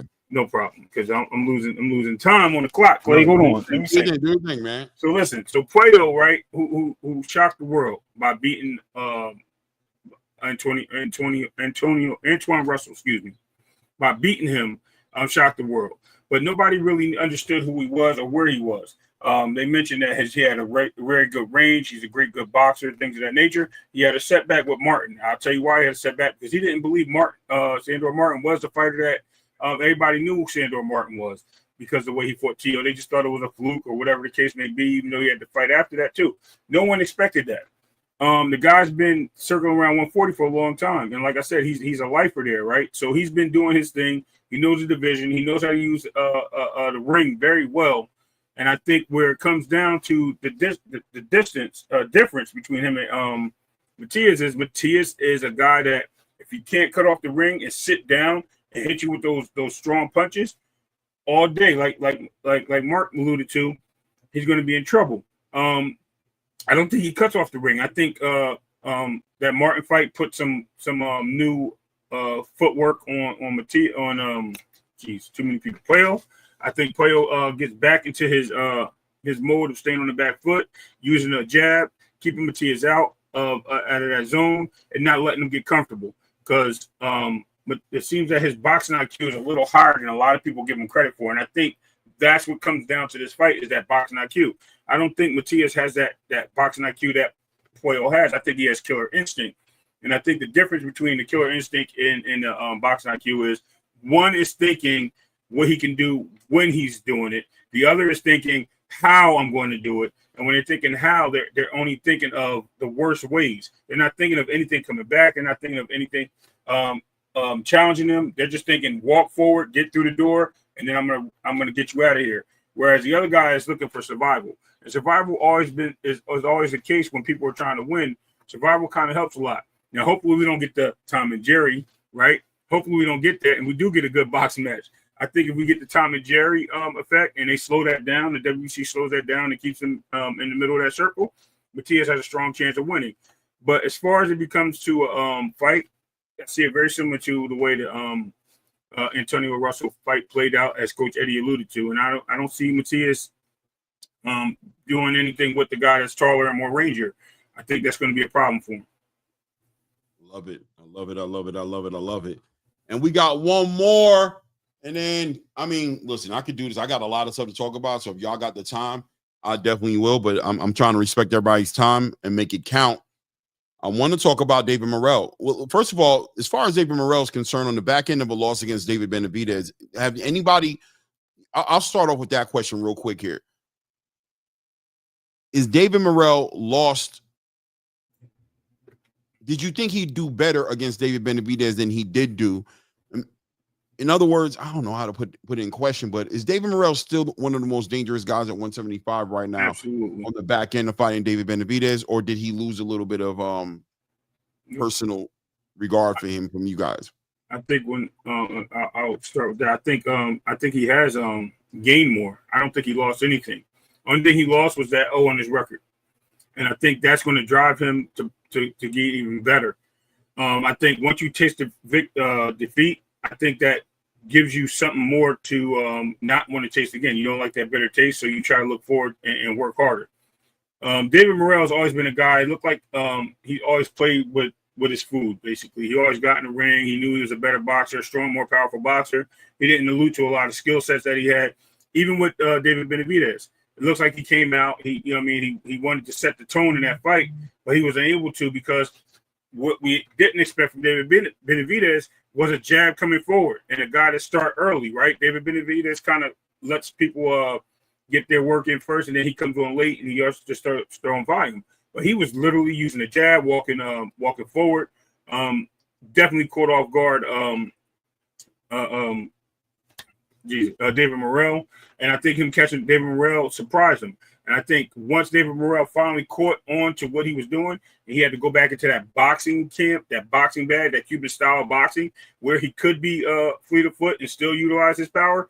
It caused problems for David Benavidez at that point. I think if he can do it all over again, he beats David Benavidez, knowing that he would come out with a jab or something like that to set off the tone. And credit to Roy Jones for stepping up on Benavidez and giving him that tip. But Morel is definitely somebody, a force to be reckoned with, and I think we've seen his chin tested in that fight. We've seen his chin, we've seen his heart tested in that fight, and I think he has what it takes to continue to do what he does and become a champion. I just think it was a little early for that fight. David Benavidez did the right thing by getting at Morel before he got more experience, and that experience hurt Morel. And I think him being in championship experience propels him to a better fighter, and I think we'll see that come fight night. Love it, love it, love it, love it. Mark, tap in. What do you think about David Morel going into this fight here, man? And also, I mean, we're talking about David Morel, but I don't know if you guys have done your due diligence on this Imam Katiev guy. Yo, he's like a rebirth of Artur Beterbiev, bro. He's really Tyson, right? I mean, Mike Tyson, yeah. I mean, listen, man, his hands is they're bad. It's bad news. Like, he's really bad news, and he's very the IQ is there, man. His movement is there. His shot placement is his shot placement. Yeah, he got that. Mike Tyson dip and that hook, bro, and that uppercut is there. Yeah. And he loved that body work. He loved it, bro. He loves it a lot, man. So go ahead, Mark. What do you think about this fight? Well, I haven't done my due diligence on Katiev. I Check believe him that's out. his name. Very entertaining, bro. Very entertaining. When All you right, watch it, so his highlight reel, you're gonna be like, He's stiff though, Kelly. He's very stiff. He has that movement like that bob, but he's stiff. I wonder if Vada's involved. That's another conversation. But anyways, with David Morel, I'm expecting him to be coming into the fight, you know what I mean, with a little bit of experience under his belt. You see what I mean? I was one of the, and listen, David Morel has, he was feared at 168, 175. A lot of people say that David Benavidez was avoiding him, that they didn't want him to, like, that Benavidez didn't really want those problems. And, Morel is a hell of a puncher and, things of that nature. You feel what I'm saying? So, going into the fight, I knew that he was inexperienced. I knew that he was green. He didn't face any, opposition that would get him prepared for David Benavidez. But nonetheless, he still took the opportunity. I thought experience was the exact reason why he came up short against David Benavidez. And I don't think he ever been in there with somebody who been able to, take one of his best shots and continue marching forward. You see what I'm saying? So I think he learned a lot from that fight. I think he realized that power isn't everything. And that your mind, this is a thinking man's game. You know what I mean? It ain't all about just, power and getting guys up out of there. Some guys, not gonna go away with one or two shots that you were accustomed to, doing and early on in your career. So Katiev, I'm assuming that because he, it seems like he comes across as like this is explosive power puncher that may have some durability as well. So I'm expecting David Morel to, use his intelligence along with, his punching power. You know what I mean? You got to mix both of them up. If Katiev is, this stiff robotic fighter like Ray labeled him to be, then, I'm expecting, David Morel to, show a little bit of his Cuban side. Use your rhythm, you know what I mean? Establish your feints, use your movement and run Katiev into shots, because with the type of puncher power that David Morel has, regardless of whether you a tough power puncher yourself, you can't take too many from a guy who punches like David Morel. So I'm expecting him to, mix in, his power punching ability with his overall boxing ability, tap into his amateur experience. And, I think that fight with David Benavidez is gonna make him a better fighter, and I think that he's gonna show out as a result of that. But at the same time, I can't really speak too much, who wins the fight, because I gotta give Katiev, a chance to, I gotta actually watch him and see Watch what him, he does man. well. Yeah, I gotta give him, a fair shake. You feel what I'm saying? So I I'm not think if gonna you speak watch too him, much. you'll still feel like David Morel is going to win, because I'm kind of leaning that way too. But I think if you watch Okay. him, it'll make the fight like, oh man, I want to see this. You know what I'm saying? Like he's Okay, so that's a sleeper too, then. yes, I'm telling you, watch Katiev, bro. Watch a highlight reel Katiev, and All you're right, going to be bet. like, dude, this fight's going to be actually pretty good. Fight of the year candidate possibilities there. Katiev, that Eastern European background, disciplined, structured. I know Ray said he's stiff, but I don't want it to come out as if he's there to be punched on, because he really isn't. He's actually fundamentally super sound. Very efficient with his shot selection, and a real hard puncher. David Morel has habits that Katiev can take advantage of 100%. He has bad habits when he gets playful in there, when he gets a little too caught up in the hype. Katiev can capitalize off those situations, and he can make it count. And I really do think that the predator in this fight, the guy who's going to be walking down, I think Katiev is going to be walking down David Morel in this fight. And it's going to be up to David Morel to acknowledge his position in this fight, fight slick, win rounds, set Katiev up, and not try to bully or walk down a fighter like Katiev, who I think will win those exchanges if that's the approach he takes. He has to approach this fight the right way. Don't be I'm telling you like this. Scofield, Tevin Farmer, it could end like that for David Morel if he doesn't respect this guy. If he sits there, Katiev is generating power like that. He's generating power like, and he's not a wild puncher. He's a straight puncher, accurate puncher. It could be bad for David Morel if he Katiev could be a sleeper. He could be Bakram Murtazaliev. of the light heavyweight division. Just like somebody you haven't heard of, and he gets in the ring with a David Morel, and you start to realize why a lot of people haven't just been fighting him. It's going to be a real interesting fight. Coach Eddie, any input on this fight? Yeah, now I'm intrigued, man. I'm gonna go check this guy out because I hadn't really done my homework on this opponent either, man. I got some video that I kind of want to put up on here, but I don't know if they're going to demonetize me. I don't know this channel. That it's not one of the big ones, but I don't know who this is, man. You know what I mean? I don't know. Yeah, I wouldn't do that, bro. Yeah, YouTube real strict with that. Yeah, I'm gonna leave it where it's at, man. Yeah, I'm gonna do my in the chat for if everybody. You do it for educational purposes, research. If you do it for educational purposes, you can show things. Yeah, I'll just leave it where it's at. Yeah. I'm just gonna put it right here, real quick in the chat, so everybody can go check it out. His little highlight reel of him. Check him out, bro. Yeah, definitely. I'm gonna check him out. Now, I know the first question you alluded to was, did he gain any experience from David? I believe it's gonna help. I also think David Benavidez gained some experience also. And when he fought Morel, because I think that was really the first time he actually fought somebody who was young and that was his size and that was punching also. So I think that's the best opponent on David Benavidez's resume, and vice versa. If you want to be 100, keep it 100. It's out of name recognition, but not only that, the actual fight itself. I think both guys showed a lot of resolve. Now, as far as I think Morel, I think if they do fight again, I think it was the first question you asked. I would favor Morel because I think Morel actually just fought his own fight. I thought he tried to out-monster the monster. It was more machismo, and he kind of left his brain over there in the corner, and he didn't really listen to Ronnie Shields, listen to the instructions. He kind of, and fighters do that sometimes. You get in the fight, you get in the heat of the moment, and somebody if you really want to get your hands on, no Diddy, you kind of get a little barbaric at times. You know what I'm saying? And you just want to fight.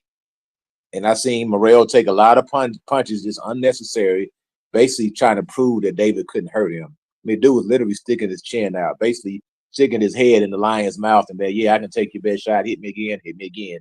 Seen that a few times. You know what I'm saying? He's like, why are you doing that? Why are you giving this guy free shots, man? He done it a few times too. And it was totally unnecessary. It was that David's experience was able to draw him into that type of fight, that machismo type of fight. And I think it cost him in the end, in the long run. If he goes out and he uses his boxing ability, uses his feet, because that's his best. One of his best attributes is his feet. He has great feet. I don't know why he didn't use them, but the kid has a rhythm, man. He can dance. He can move around very well. He can punch or move. So I think if he uses all the attributes, I think he'll be good to go. But I definitely got to check out this his opponent. I want to see what it's all about. But now y'all don't talk about the monsters. I want to check him out. You know what I'm saying? You're gonna enjoy it, man.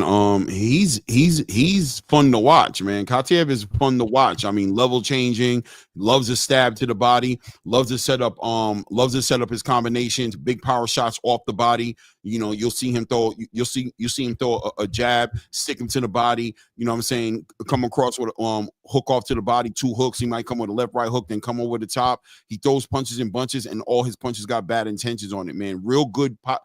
What I noticed about him that I like about him is real good shot selection. You know what I'm saying? He's efficient. He's not throwing just to be throwing. He's working efficiently, man, and he's breaking these guys down. He's not just knocking them out. Where's he from? He's from Russia, but he lives in Australia. Okay.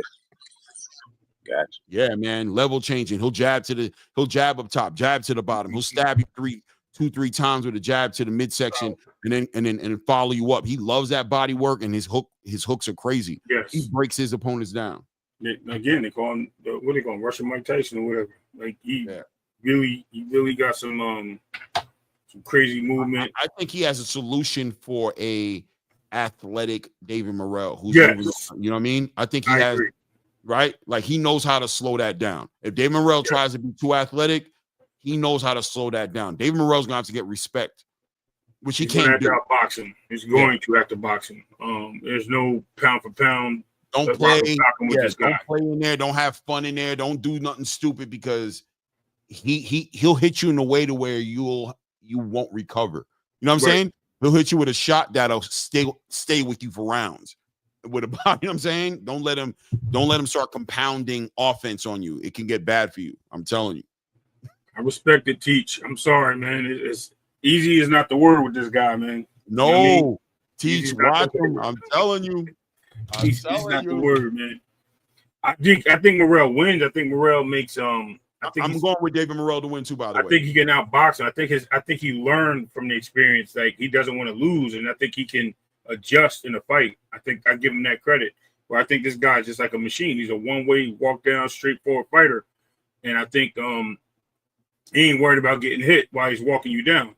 David Morel's gonna have to put a strong I was gonna say something else, but he's gonna have to put a strong jab out there with some pop on it.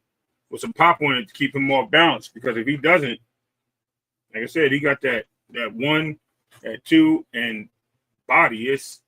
He coming forward, bro. He ain't looking to dance around. He ain't looking to be something different. He looking to hurt you. This dude. Yeah, and he's been doing this with amateurs, and you know how those Eastern Europeans come. He has a boxing pedigree that I think is understated. He's able to make weights of these fighters, but he can get. It's going to be a great fight, bro, because David Morel comes with that real amateur background, a lot of fights. So does this guy. He has a lot of amateur fights, man. So this guy's going to bring a pedigree to the ring that's going to take David Morel back to another time. He knows how to score points. He knows how to win rounds. And, man, he knows how to stop these dudes. He breaks down, man. David Morel doesn't want to make a lot of mistakes. I think that's the thing for David Morel is going to be fighting disciplined, being fundamentally sound, defensively responsible, and making his shots count as well. If he doesn't, I won't be shocked to see Katiev win this fight. I'll tell you that. How about that? If he wins, I won't be shocked. But I still think David Morel is going to I'm favoring David Morel, but if Katiev wins, I'm like, I told you, like, he's built to do this. 100%, man. You might see some running in this fight. The body get tapped. That's all I'm telling you. He starts to work in those bodies. Look, Ant McQueen says it too. He said good spatial awareness too. I'm telling you, it's underrated. Like, watching him, he's so methodical and in time looking robotic that you might think he's easy to like I said, better BF, bro. That's what he gives me the feeling of, like, just kind of just efficient and just chopping will chop you down. It is what it is, man. It is what it is. I don't want to over celebrate this dude, but I think this fight right here might potentially steal that the card, bro. I'm gonna be real with you. Potentially, they could steal it. Anyway, that being said, we're heading on to 3 hours. Is there anything we didn't talk about? We talked about a lot. Anything that we feel like we need to talk about? Nah, I'm laughing at Bubs. I responded to Bubs, and Bubs in there just chatting away to himself. I was like, bro, you in here talking to yourself. Let me help you out. I'm so bad, bro. Is there any credence? Is there any credence to what I'm hearing about Tank Davis fight getting pushed back to December? Yeah, crazy. We can talk about that. I wanted to talk about that. Yeah. Has anybody heard that? I've heard the rumors of it, and I think I've heard rumors of it, but it's been YouTube talking. I think what we're dealing with now is the fact that most people understand that this fight should have been announced by now. Yep. Yeah, man, that's crazy, bro. Yep. And it should have been announced by now, and people are trying to make sense of it. So here comes these rumors saying that it's going to get pushed out. I think the rumors come from a valid sense of thinking, but you know what I'm saying? Like, if you use your critical thinking skills, you have to say, we're in July. This fight in 2 weeks, well, in 1 week, will officially be a month away. When are you going to announce it? Right. Yeah. When are you going to announce it? And when are you going to announce the undercard? When are you going to announce? When are you going to promo it? When are you going to market it? And I mean, at this pace, this is what Gervonta Tank Davis has issue with and holds issue with, my personal opinion, with the PBC. He's commented before about how horrible the marketing has been. He commented on that when him and Frank Martin were going to fight each other in MGM. He commented on that. We saw how it looked with him and Lamont Roach. The first, you know what I mean, that campaign. A fighter like Tank Davis, who's supposed to be the face of boxing, quite frankly, the best fighter, the biggest money generator, the biggest star the PBC has, to get a month worth of marketing and promoting is diabolical. Crazy work. You almost hope that this fight gets pushed out at this point. You know what I'm saying? You almost don't want to see a week, 2 weeks from now, them talking about August 16th. It's almost like a disservice to Tank at this point. The elephant in the room is the PBC. It's always been pulling teeth for them to roll out these fights. Outside of David Benavidez, who we know Samson Leakowitz is personally searching for investors and personally pushing David Benavidez, not really the PBC. The PBC has had a hard time rolling out these cards, bro. And the elephant in the room is, at what point do we acknowledge the common denominator? You know what I mean? And why Tank is disenchanted with the sport at this point. Yeah. No, listen, man. It's just, it answers a lot of questions. Not quite, but yeah, it does at the same time. You know what I mean? Because there's no smoke and mirrors here. You know what I mean? We can analyze, put things out, say certain things, and whatever the case may be. But remember what Tank said. He wanted to run it back in May. You know what I mean? He wanted this fight right away. And then we went from May to August. What happened to June and July? You know what I mean? You're going to push it back from there. Now we're, I'm sorry, what happened? Yeah, to August, right? So now we're pushing it back 3 months. And that's more than enough time to be ready for a fight. Now, it could be mind games. It could be PBC not being able to come up with the funding or not be able to really get to area or secluded a location that they say that they have. There's a lot of things in place because, you know what I mean, last time Tank had a situation with Lamont, right? The first time, they announced a fight in Houston. They put a fight card up. They had a poster up. They had all types of stuff. And it turned out that it was nothing. And only actually people we heard fighting on this card was what? It was a Gary Anton Russell, right? Was the only person that was it. Yeah, and that's a rumor. Yeah, and that was against a Japanese guy. I don't know his name. Right? So Hirogo, yeah. And right, it's still it's a rumor. It's right. Not.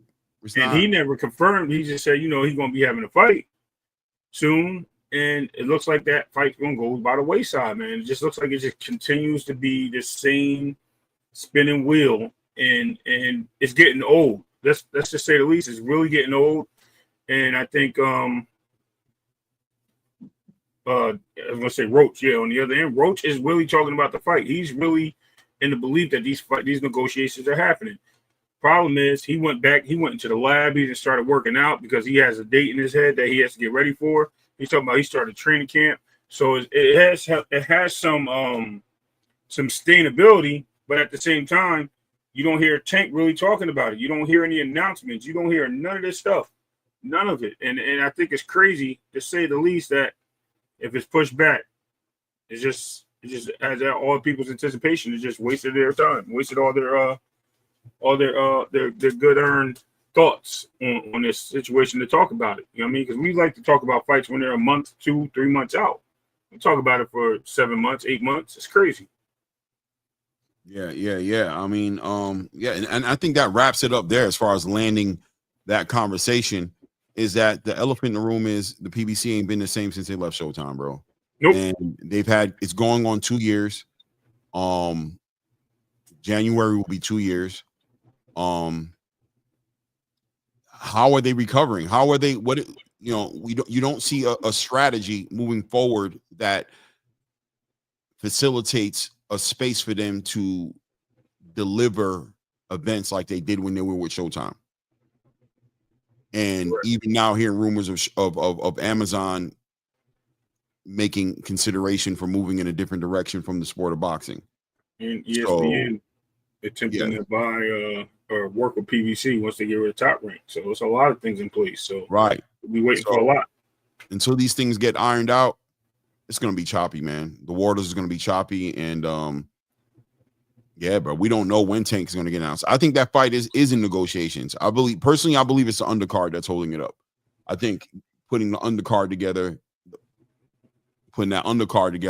I think is easier said than done. When you got a Tank card, you got to pay those. You got to shortchange the undercard because you got to pay Tank all the monies.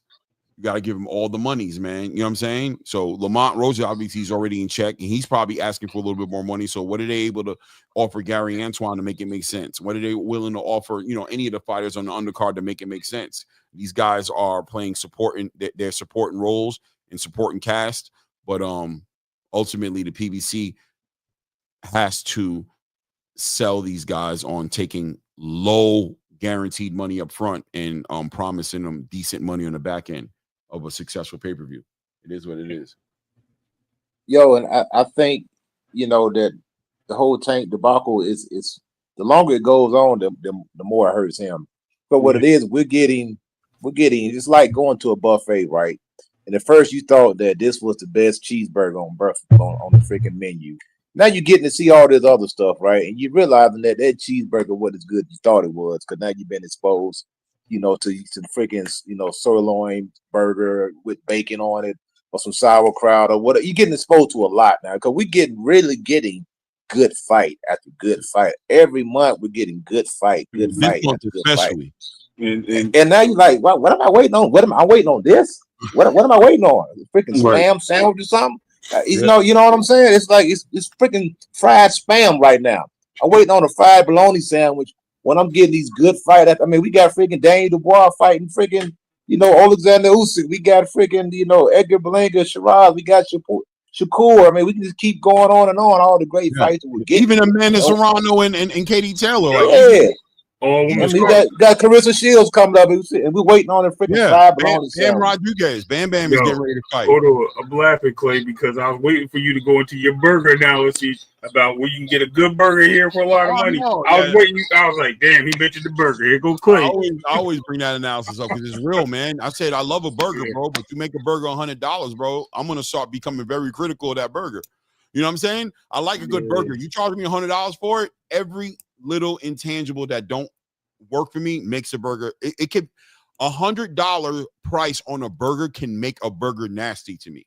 I can eat $100 burger and be like, yo, this shit was trash. Why? Because I know I can get that same burger for $15. You know what I'm saying? Somewhere else. How much difference can you make of your $100 burger to my $15 burger that I can, or even a burger I can make at my house? What exactly are you doing to that burger? I'm going to become critical of it. You know what I mean? And I think that's what it is with the PBC to a degree, is the fact that you guys are still charging $80 to $90 pay-per-views. And now we're comparing it to $25, $29.99, $49.99, $39.99 free. You know what I'm saying? Fights. And we're paying $80. You gotta do the work. You gotta give us something that makes sense. You know what I'm saying? And I think they're having a hard time putting that together with the Gervonta Tank Davis Lamont Roach. I think Gervonta Tank and Lamont Roach off the strength of itself sells and is a great fight. We want to see it, but you got to give us an experience outside of that main event fight. What are you going to give us on the undercard, and what kind of discounted rate are you going to be able to pay to give us that kind of undercard that makes it make sense for you to put $89.99 across the screen and me to hit and put my credit card and allow it to take it out of my account? You know what I'm saying? What are you going to do? It is what it is. Yeah, man, I knew that. I was like, yo, once he said burger, I seen your eyes light up.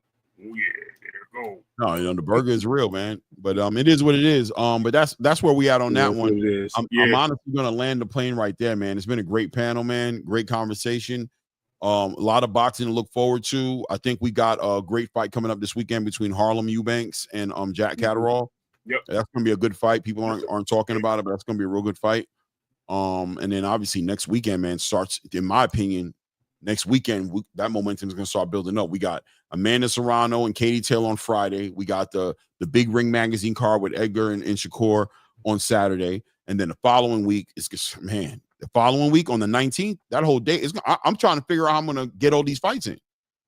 Bam Rodriguez, Manny Pacquiao, Mario Barrios, Tim Tszyu Fundora, Alexander Usyk and Daniel Dubois.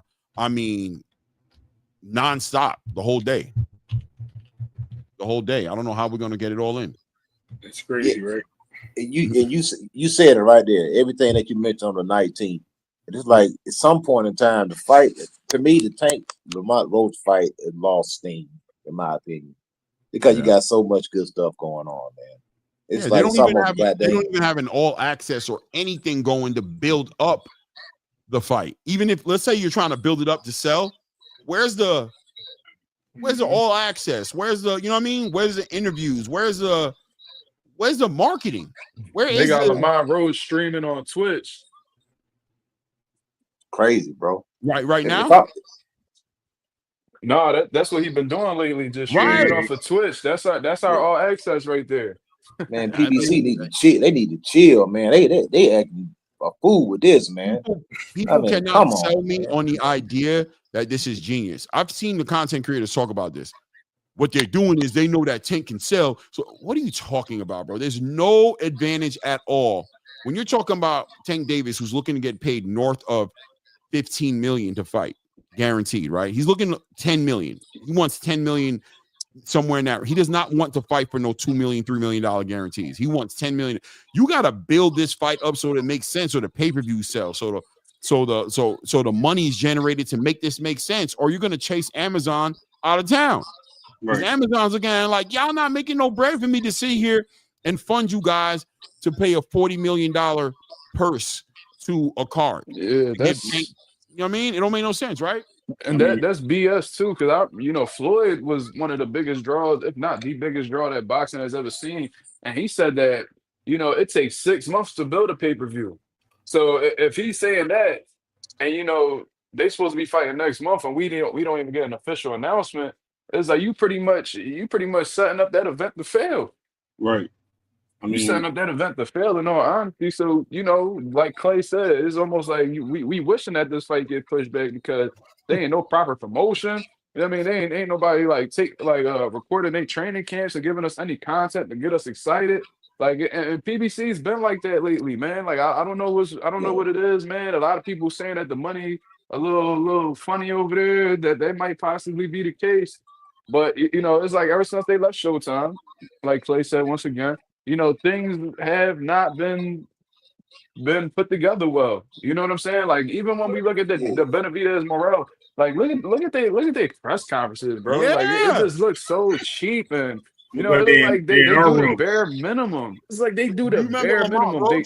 Lamont Roach and Tank press conference? Yeah, they had like some like that was embarrassing, bro. Like, no, like I don't know who's in charge of setting these things up, but bro, they look like everything is just like with a very small budget. Everything just looks amateur small hour, budget brother. over there.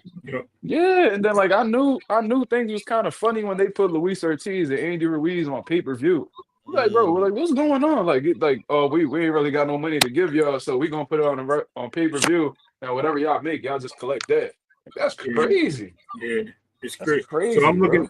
I'm looking at the schedules for the next, for the year, the rest of the year. They do have that fight listed.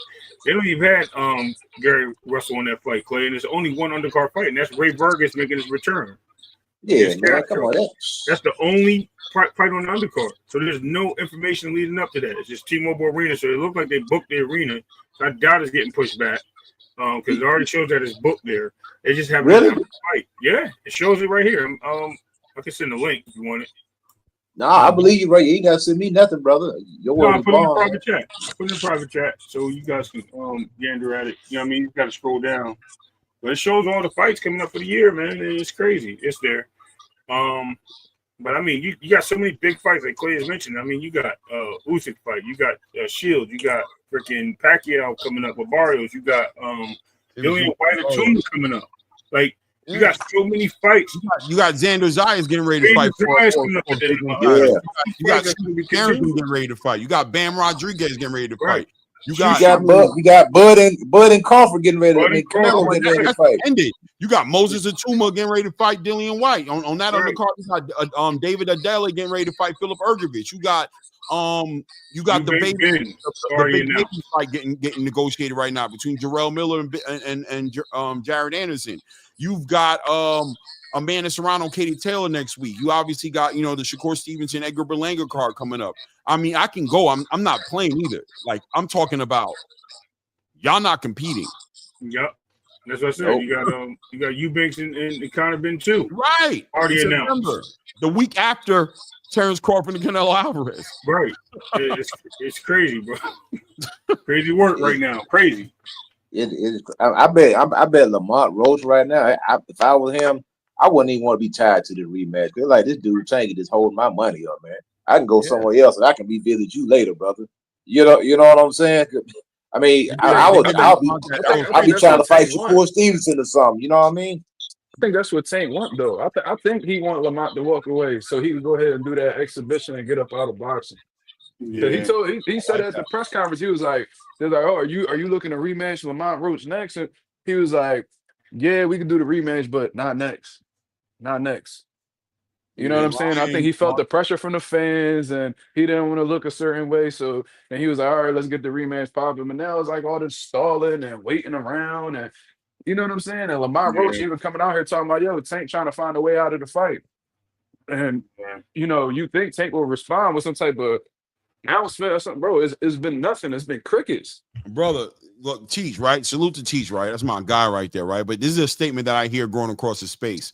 I've heard it echo chambered, and I know I pretty much know the content creator who's really been pushing this, but says Tank and Roach don't need much building. But I get people are What? missing the anticipation. Listen, bro, Floyd Bro, Mayweather. they yeah, go ahead. Yeah, Floyd Mayweather, the biggest bag in boxing to this day. To this day. Always, you heard Mark say 6 months to build a good pay-per-view behind his brand. In what world does Tank and Roach do so well that it doesn't need a proper marketing behind it to push it to make it? And what world does any fight in the world not need it? Right. There's no strategy that makes sense for them to not be marketing this fight for August 16th like they said it was going to be and not have any kind of promo, no commercial, no flyers, no interviews, no press conference yet, no nothing. Nah, bro, it's absurd. It's completely abnormal. It's not normal. It's not normal at all. And it, like I said, it doesn't sit well. Look, Gervonta Davis is a great fighter. I will never take that away from him. I will never take his accolades away. I will never take his anything that he has accomplished in that sense of market value, right? But this is looking like it's not looking good for him. Forget the PBC. Let's move the PBC out the picture for a second. It's not looking good for him. Like it's not looking like it's ended. Like the end's coming to his career, and it's not good right off to the sunset, bro. Like I'm not trying to be funny. I'm not trying to be disrespectful. I'm not trying to be a hater. None of that. I'm being dead ass.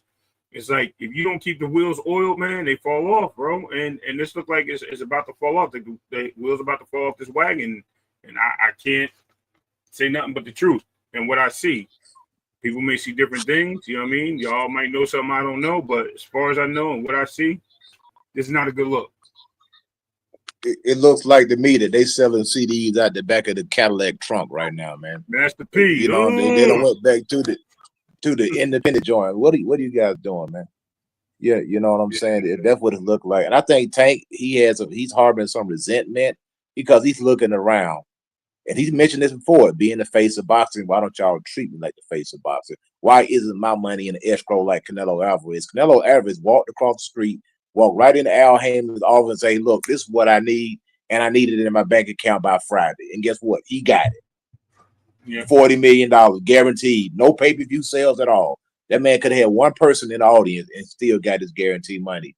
So why are you making me Tank, the face of the PBC, do all this extra stuff? Why is my production looking, bootleg? You know what I mean? Why is everything looking like it's shot off a goddamn iPhone camera? My production is bad. There's no promotion, and I think he's regretting. He's looking at all his peers going over there getting record high paydays, not having to sell anything, just show up and get paid over there with the Riyadh seat. He's looking at the money that Bud and Crawford's making, and he's harboring some resentment. Yes, that could be you, Tank. All you had to do is play ball.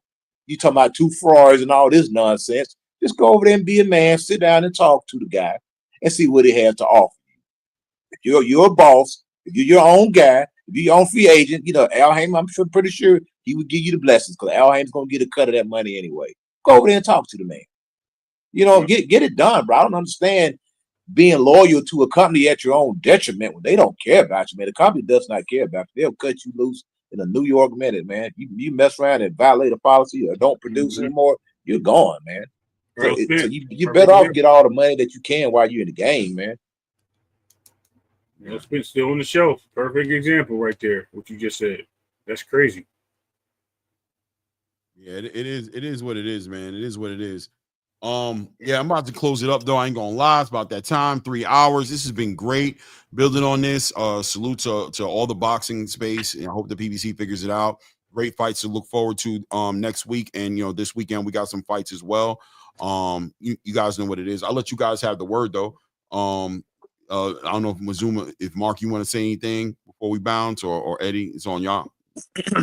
I mean, I appreciate everybody that came on and allowed me to, talk boxing on the panel, man. You know what I'm saying?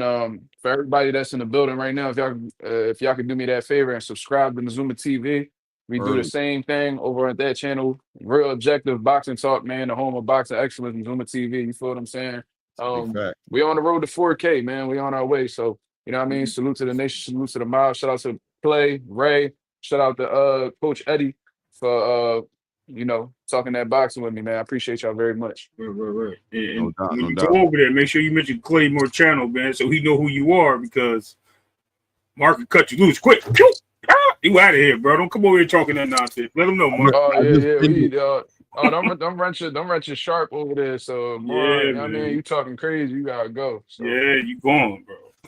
For sure. You look, I pinned it up in the channel, by the way, the link to Mazuma's channel, so you could just you can click it right there. Hold on, did I? I think you. Hold on, my bad. I pinned mine up there. Put your channel. Hold on a second. I copy and pasted the wrong one, but I got it. It was gonna be up there in 2 seconds.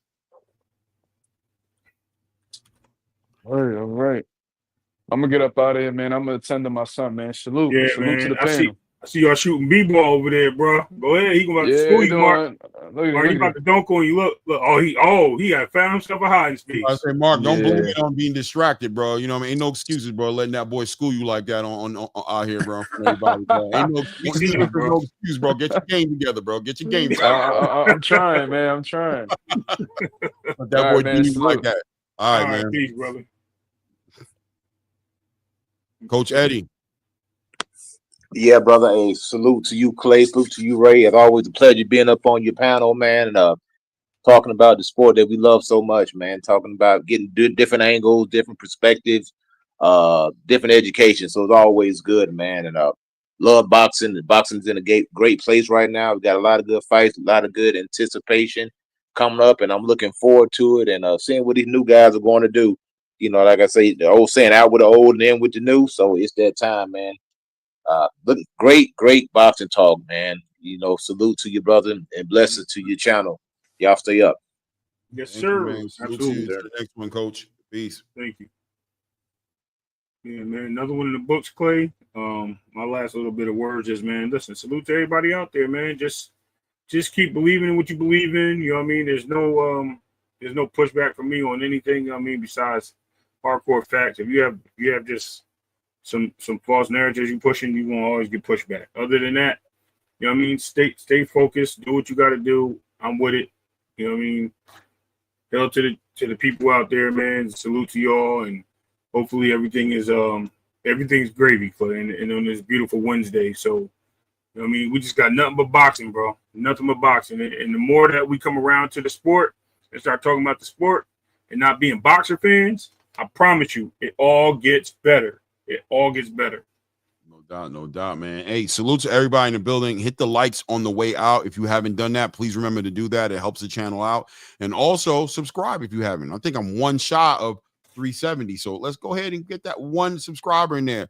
Don't be a hater your whole life. Hit the subscribe button. Love you guys, man. Salute to everybody in the building. Salute to the community. Salute to the panel today. I ain't no super chats today, but it's all love. It's all love. No problem. What? Appreciate it. Where you at, 2 cents? Calling you out. No, it's all good. I'm just messing with him. No, he was in there saying something earlier. I started. Salute to everybody in the building, man. I appreciate you guys. Until the next one, it's at ATV Combat Media. It's your boy Clay. It's your boy Ray. And at this point, we out.